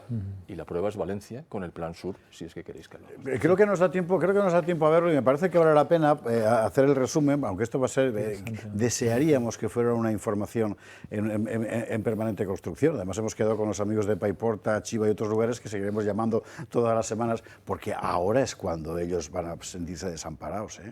Hasta ahora está todo el mundo mirando allí. Ahora ya pues la información deja de...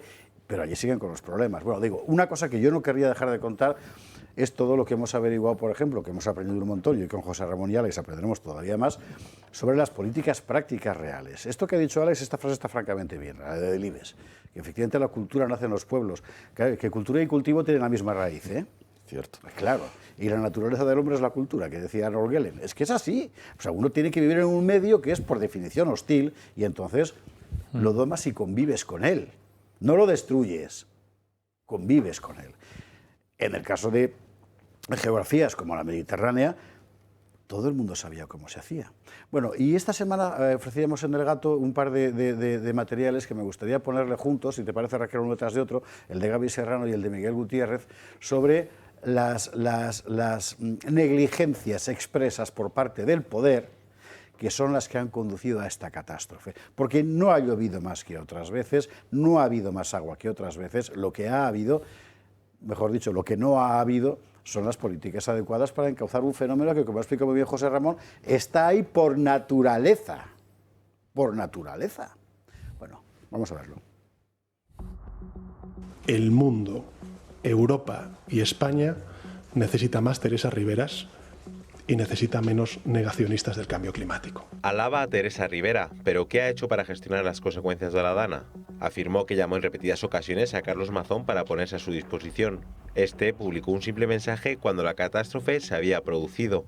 El día 28, cuando ya existía preocupación por las precipitaciones, estaba en París junto a varios dirigentes para hablar del clima. El día 29 se encontraba en Bruselas y llegó a Madrid el 30. Rivera tuvo 9 vuelos para volver de Bruselas desde que la EMET activó el nivel máximo rojo por la Dana. No hubo modificaciones en la agenda porque, según su gabinete, estaba con temas relacionados a su candidatura europea. Hasta aquí lo que ha ocurrido después de la Dana.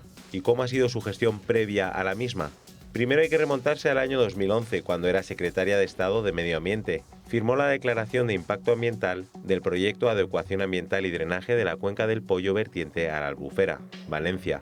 El objeto del proyecto era la realización de una serie de actuaciones encaminadas a la reducción del riesgo de inundaciones, alcanzando el nivel de protección necesario para un periodo de retorno de 500 años. El Partido Popular, cuando llegó al gobierno, dejó en el cajón el proyecto, y ahí sigue, y cuando Rivera volvió posteriormente al Frente de Transición Ecológica, tampoco lo ha llevado a cabo. En 2021, Teresa Rivera paró la adecuación y drenaje del Barranco del Pollo por problemas ambientales y una visión del coste-beneficio, además del proyecto antes mencionado junto al de vía verde de conexión del Barranco de la Saleta al río Turia, también por falta de disponibilidad. Otra de las excusas que se utilizó para no llevarlo a cabo fueron las incompatibilidades con la ley de huertas de Ximo Puig. Si hubiesen priorizado los proyectos, las consecuencias de la Dana podrían haber sido diferentes. Gran parte del desastre causado por la Dana se debe a la incompetencia y a las decisiones exclusivamente políticas que tomó el gobierno aquel fatídico 29 de octubre en Valencia. Hubo alertas y avisos de todos los colores. Todos fueron ignorados. Primero, la Agencia Estatal de Meteorología ya advirtió días antes que iba a tener lugar una gota fría de enormes dimensiones. El día de los hechos activó la alerta roja a las 7:30 de la mañana. A las 8, Seguridad Nacional ya trasladó a Moncloa que la situación era extremadamente peligrosa. Los datos de la Confederación Hidrográfica del Júcar revelaron a las 12:30 el enorme caudal que traía esa mañana el Barranco del Pollo por las lluvias torrenciales, un caudal que acabaría multiplicándose por 9. Los pluviómetros de la estación meteorológica El Recreo en la localidad de Godelleta marcaban a las 10 de la mañana 122 litros por metro cuadrado en menos de 3 horas de lluvias, una cantidad suficiente para actuar, pero los gobiernos central y autonómico optaron por la inacción a la espera de la evolución del temporal. Ese fue el gran error. Las lluvias torrenciales hicieron el amago de parar hasta las 3 de la tarde, con precipitaciones estables en esas 5 horas. Sin embargo, los niveles de agua ya en tierra eran altos y a partir de ese momento llegó lo peor. Cayeron otros 220 litros de 3 a 6 de la tarde. El agua acumulada sumaba ya los 350 litros por metro cuadrado, una cantidad incontrolable. De 6 a 7:30 de la tarde, 165 litros más. El agua acumulada llegó al final del día a los 466 litros por metro cuadrado, el doble de lo previsto incluso por la EMET. La alerta al móvil de los valencianos no llegó hasta las 8:12 de la tarde, cuando las lluvias y el agua acumulada estaban en máximos. Ya no había prevención posible, solo cabía tratar de sobrevivir por uno mismo, ya que el Estado no estaba ni se le esperaba. Durante toda esa jornada, el gobierno central se negó a actuar y trasladó el problema íntegramente a la Comunidad Valenciana, que se mostró incapaz de actuar con celeridad y efectividad. Sánchez rechazó aplicar las leyes de protección civil, de defensa nacional y de seguridad nacional que le habrían colocado como mando único y que le habrían permitido poner todos los recursos del Estado a su disposición para poner a salvo a la población. Queda claro que es mejor prevenir que curar. Moraleja. Los recursos técnicos los conocemos. Las soluciones técnicas las conocemos. Incluso los equipos técnicos los tenemos. Pero políticamente ha fallado todo. Entonces hay dos opciones. Una, ha fallado porque son una jarca de incompetentes. Puede ser. Pero yo aventuro otra y se la planteo a José Ramón. Y en esa incompetencia y negligencia que efectivamente la ha habido, ¿no habrá influido también el hecho de que lo que tienen en la cabeza, particularmente la última promoción de líderes políticos, lo que tienen en la cabeza es una concepción errónea del clima, precisamente inducida por el dogmatismo climático, que no son conscientes de que lo que tienen de verdad es el clima real y no el clima ideológico que nos quieren vender? Bueno, ellos han acabado creyéndose su propio... Claro, es que llevamos décadas sometidos a la misma monserga. Es decir, aquí nadie piensa que la naturaleza mata y que el ser humano ha estado sobreviviendo gracias a que ha conseguido dominar y amastrar la naturaleza en determinadas circunstancias. De ahí la enorme importancia de las infraestructuras para canalizar los fenómenos límite. Si las infraestructuras existen y se mantienen y se cuidan y no se hacen tonterías con la vegetación, no pasa nada. Porque no ha pasado nada en Valencia capital. Cierto. Sin embargo, si no se hacen ni las presas que estaban previstas en el plan nacional del año 2000, el plan hidroeléctrico. El de Aznar. Eso es, el de Aznar de 2001. Ni se hace la presa que estaba previsto hacer en Cheste en 2004 para controlar y dominar las avenidas de una cosa que está seca, que es un barranco, que la gente piensa, este barranco está seco, por aquí no puede pasar agua. Pero si el barranco se ha hecho porque el agua la ha tallado, lo ha tallado. Es decir, ¿por qué está ahí el barranco? Porque el agua ha bajado brutalmente anteriormente, y tú lo sabes, tú técnico lo sabes, pero los políticos no, y les importa muy poco. ¿Cuánto me cuesta la presa de Cheste? Y dice, pues me va a costar 200 millones. Buah, yo eso no me lo gasto. Pues entonces ahora paga 30.000 millones, además de los 200 muertos, además de los 28 puentes destrozados, además de los 100.000 vehículos que son siniestro total. Todo eso como consecuencia de que los políticos no han querido entender que están ahí para gestionar las circunstancias que hacen a la gente la vida mejor, no la suya política, sino las de la gente. las vidas de las gentes. Y claro, si ellos no piensan en esos términos, pues entonces no hay ninguna posibilidad, porque las decisiones son de políticos, ya pueden desgañitarse los técnicos. Si el político dice, no me interesa, porque yo cada 4 años tengo elecciones, y mire usted, a mí esta obra, que se hizo en 1957 en Valencia, que es el Plan Sur, que se terminó en 1969, dice, sí, yo no voy a estar entonces, a mí no me cuente batallas, yo ahí no me meto. En cambio, eso es lo que ha salvado a Valencia. ¿Por qué? Porque la avenida que ha pasado por el cauce del Plan Sur es el doble de la que cayó en 1957 y que yo estaba presente y me acuerdo perfectamente. Mira por dónde, aunque tenía 6 años. Y aquello fue un drama terrible, con 89 muertes. Ahora, con 200 más, pues ni te cuento. ¿Por qué? Porque se hicieron las infraestructuras porque los políticos de la época no estaban pensando en sus propios intereses, sino en salvaguardar la seguridad de las poblaciones a las cuales deben de servir. Y una relación, ¿cómo decir?, normal con la realidad. Estamos hablando de este asunto de los políticos, Alex Lahain. Resulta que una de las cosas que hemos descubierto es que uno de los proyectos soñados de la coalición de izquierda separatista que gobernaba Valencia antes era devolver el río al cauce antiguo. Sí. O sea, hay que ser melón. Sí. Bueno, tengo que decir que no le habéis metido a fondo el diente al origen del conflicto posterior a la riada, y es que, vamos a ver, si esto hubiera ocurrido en Andalucía, hubieran hecho exactamente igual. Si hubiera ocurrido en Madrid, hubieran hecho exactamente igual. Juanma Moreno Bonilla o Díaz Ayuso hubieran sufrido igual que Mazón, porque aquí los muertos se la bufan. Aquí lo que cuenta es cargarse a Mazón, que no lo ha hecho bien, pero en la lista de los que tienen que dimitir, él está el último. El último. Y que digo que es un pusilánime, pero está el último. O sea, el primero debería de ser Zapatero, que fue el que no tuvo los arrestos, ni el interés, ni las ganas de llevar el plan hidrológico nacional, Adelante. como ha dicho José Ramón Fernández, en el cual estaban incluidos la presa de Cheste y la de Vilamarxant. Cuando todos los técnicos, todo el comité de expertos le decía que era absolutamente necesaria la de Vilamarxant y la de Cheste, porque si no iba a haber inundaciones como la que ha ocurrido. Y ahora quieren derogar volver al cauce antiguo, que es el que Franco quitó del centro de la ciudad, de la capital. Valencia es mi segunda casa. Yo he estado 3 años viviendo en Valencia, en Cheste concretamente, en la universidad, en medio del monte. Me conozco aquel barranco, me conozco Chivas, me conozco todas las poblaciones y me conozco Valencia. Y 2 años en Castellón. Eso había que haberlo hecho. Bueno, y quieren volverlo para renaturalizar y resilvestrar el cauce. Y menos mal que la sociedad española ha mandado a Chimo Puig y a todos los comunistas aquellos de una patada fuera de allí, porque si no, hoy los muertos no se contarían por 200, sino por 200.000. Sería terrible. Eso habrían sido miles, efectivamente. Señores, hay que ser la publicidad. Don José Ramón Fernández, muchísimas gracias de verdad por venir esta noche. Y, oye, para nosotros es un honor tenerte aquí. O sea que, muchas gracias. Iba a decir, no esperes a que te llamemos tú. Muchas gracias. Gracias mil, de verdad, Alex Lahain. Lo mismo te digo. Mil gracias a los dos. Y porque era particularmente importante que nosotros, o sea, la gente tiene que saber lo que ha pasado de verdad. Y que no te engañen más, ¿no? Que no nos engañen más, que no intenten engañarnos más y que queden en evidencia como lo que son. Una panda de facinerosos. Publicidad y a la vuelta nos vamos con el Escorial. Y Pedro Fernández Barbadillo que quiere decir algo, pero no le da tiempo. No me deja. Venga, chao.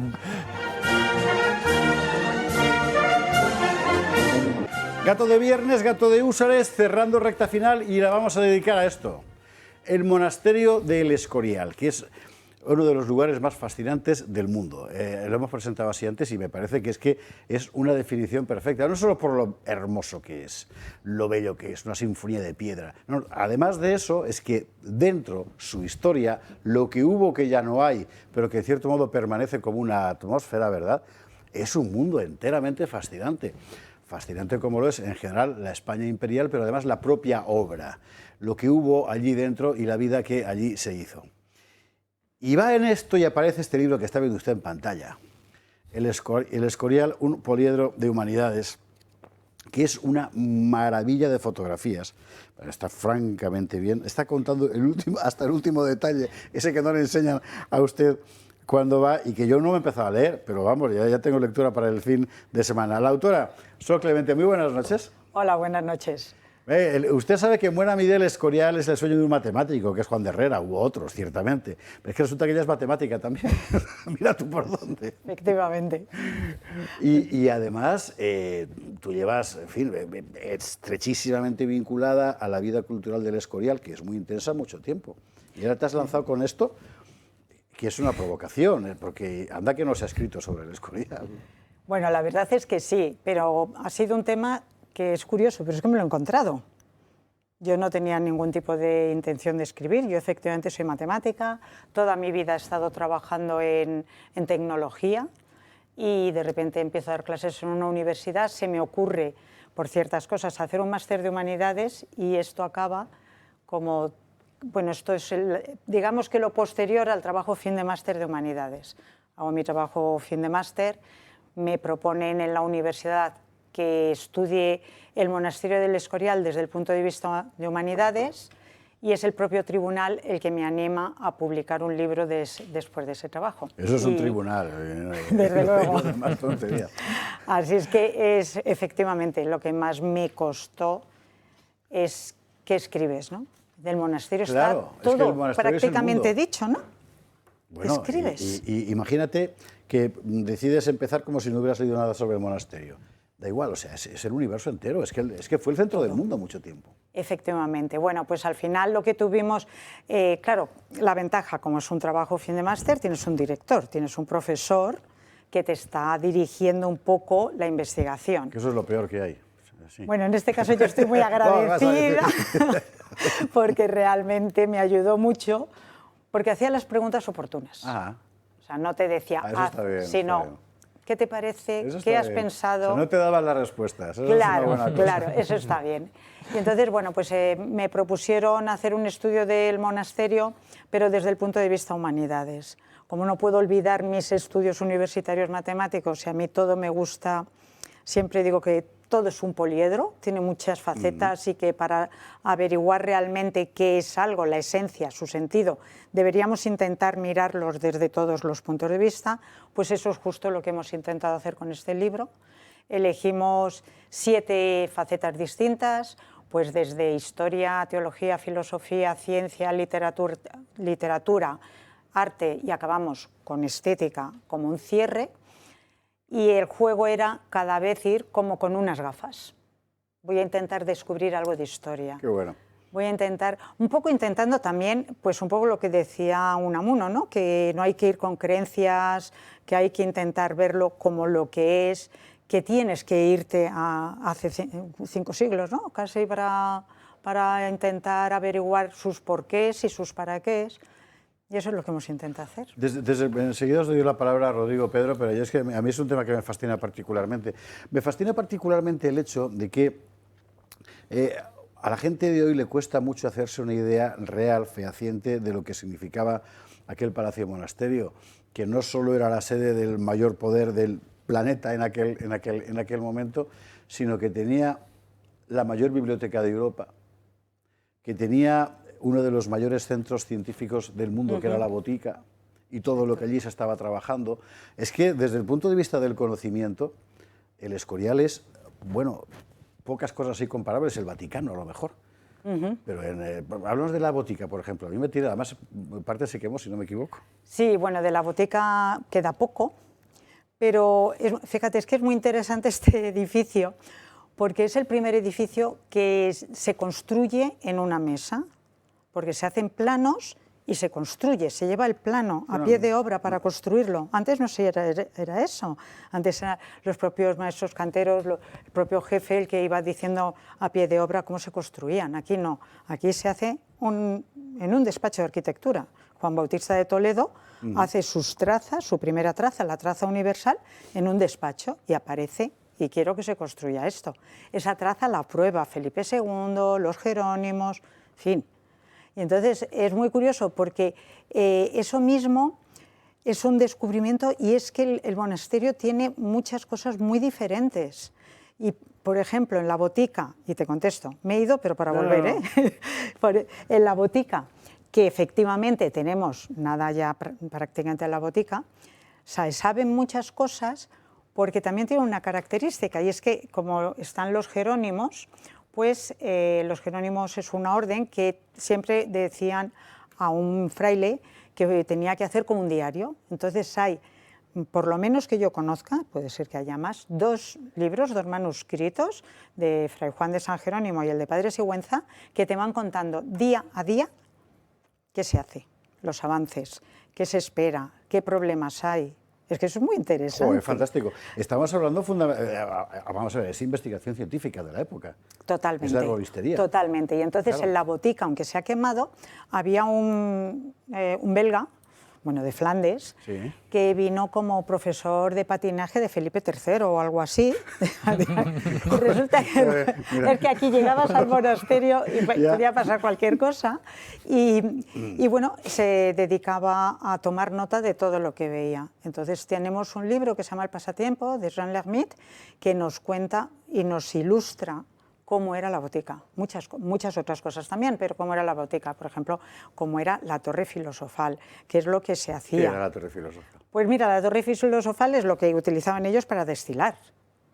Entonces ahí tenemos un dibujo, una foto, que bueno, pues por donde hacían las plantas, tenían sus hornos, el jardín de los frailes, lo que llamamos ahora delante de la galería de los convalecientes, el jardín de los frailes era todo plantas medicinales, pero plantas medicinales que es que Felipe II patrocinó una expedición a México durante... La de Francisco Hernández, efectivamente. No sé si 6, 7 años, un montón. 8 años.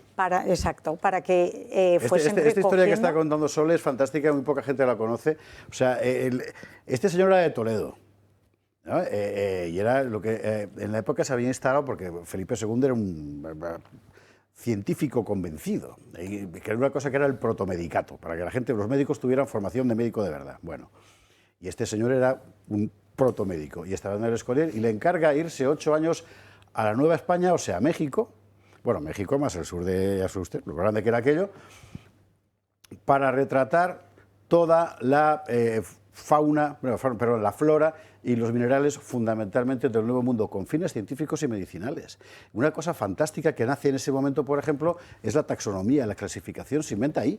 O sea, utilizando el modelo romano, al final la taxonomía de Linneo, que va a ser luego la canónica de la ciencia moderna, nace ahí con Francisco Hernández, que llega a una planta y te ponen con una legión de herboristas por toda Nueva España, que aquello de eso es maravilloso, que iban haciendo el dibujito y te ponían la descripción, un nombre, ¿verdad?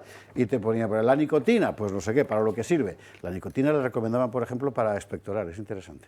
Bueno, o sea, es que es un mundo maravilloso. Claro, pues todo eso lo he ido un poquito descubriendo. Yo no sé mucho, pero para mí ha sido todo un descubrimiento porque el monasterio lo conocía de pasar y verlo, nada más.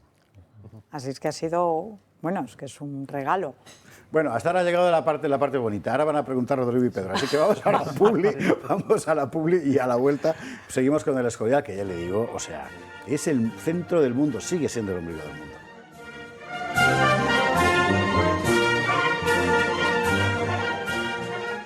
Gato de viernes, gato de húsares, recta final y como siempre a nuestras espaldas los húsares de nuestro padrino y maestro Augusto Ferrer Dalmau, y sobre la mesa el batallón de nuestra madrina Paz, que empezó con un solitario húsar y a partir de ahí todos habéis empezado a mandar cosas, la madrina también, un par, pero bueno, o sea, tenemos un espectador polaco que nos mandó desde Katowice nos mandó un húsar alado, Almogávar, que nos mandó la compañía de reconstrucción histórica Teruel Frontera, un pelayo pasado por la pila bautismal de la Basílica de Covadonga, un dragón de cuera que nos mandó Ignacio Bracht, una falcata de que nos mandaron desde Barcelona, como Dios manda,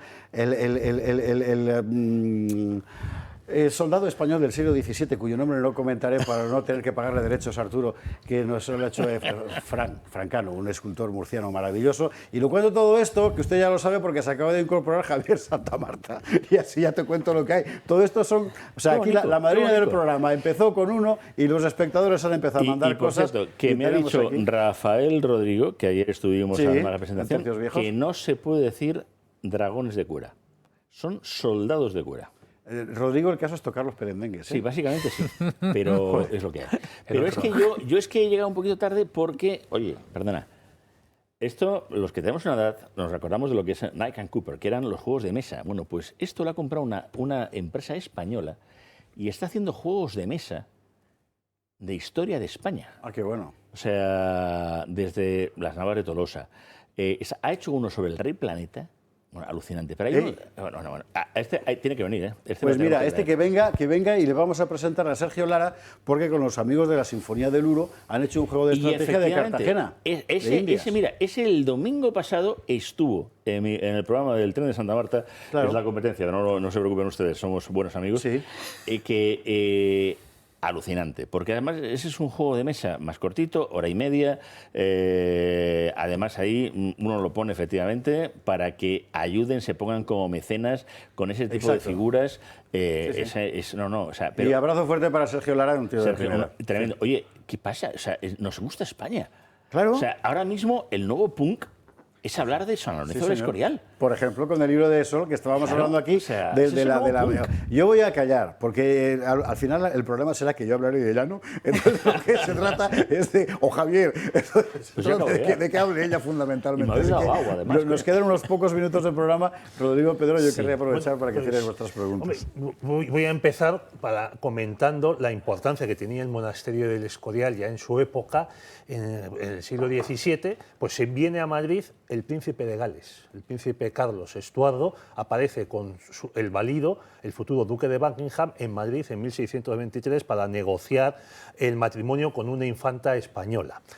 Que sale mal el matrimonio, vuelven a Inglaterra por el puerto de Santander, pasan por el monasterio del Escorial y 20 y tantos años más tarde, cuando está esperando ser ejecutado por los puritanos de Cromwell en 1649, se cuenta que los últimos días los pasó, se entretuvo, aparte de poniéndose a bien morir con nuestro Señor, leyendo unos libros sobre el Escorial que había traído de España, de tanto que le fascinó el edificio.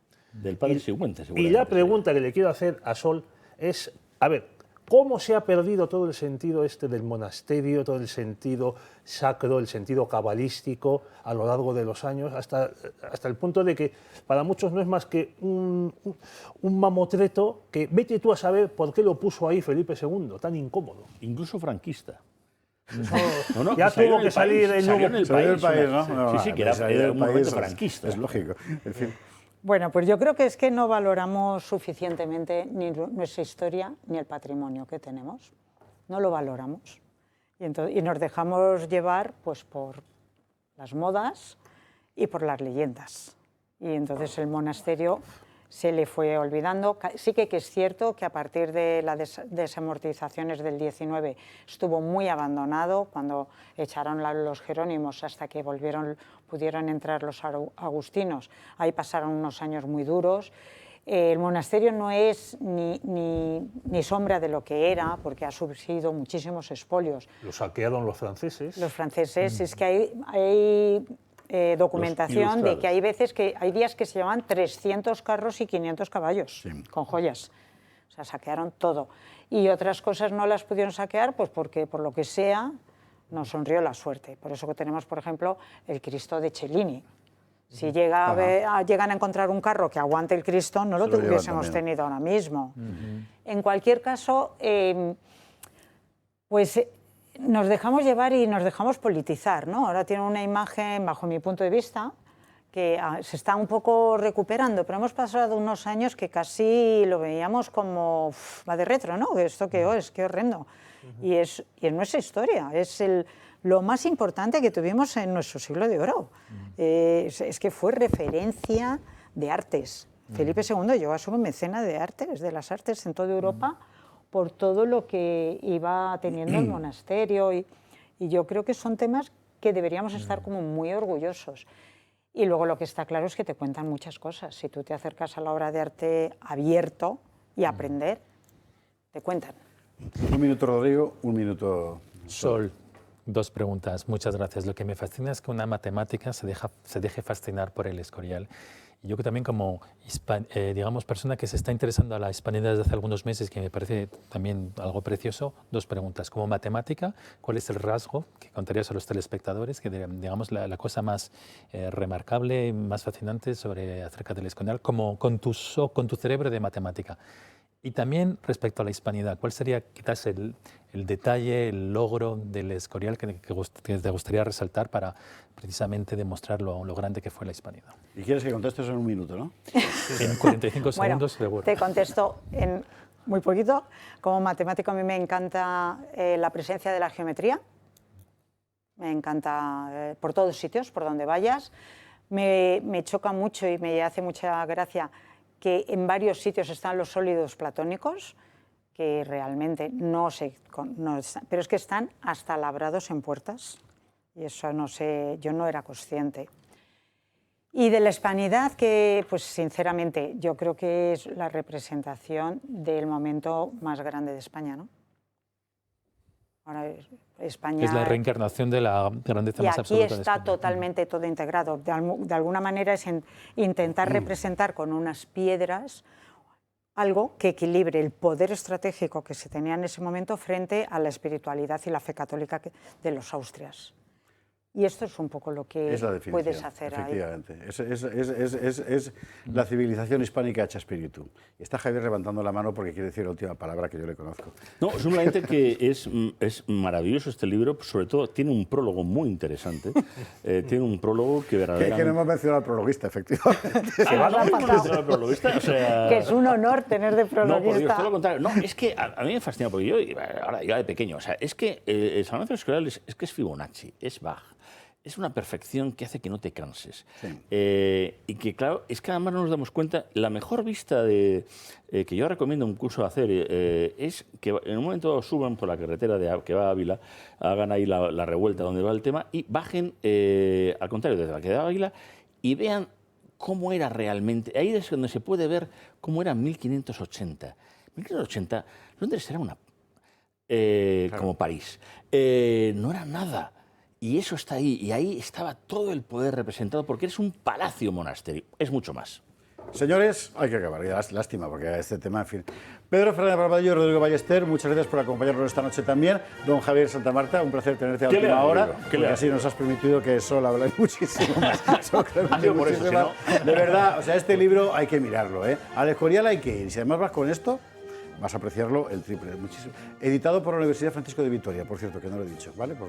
Gracias mil. Muchas enhorabuena, gracias. de verdad, qué trabajazo. Gracias. Bueno, señores, gracias. Que pasen ustedes buen fin de semana, el lunes más gato y este fin de semana descansar.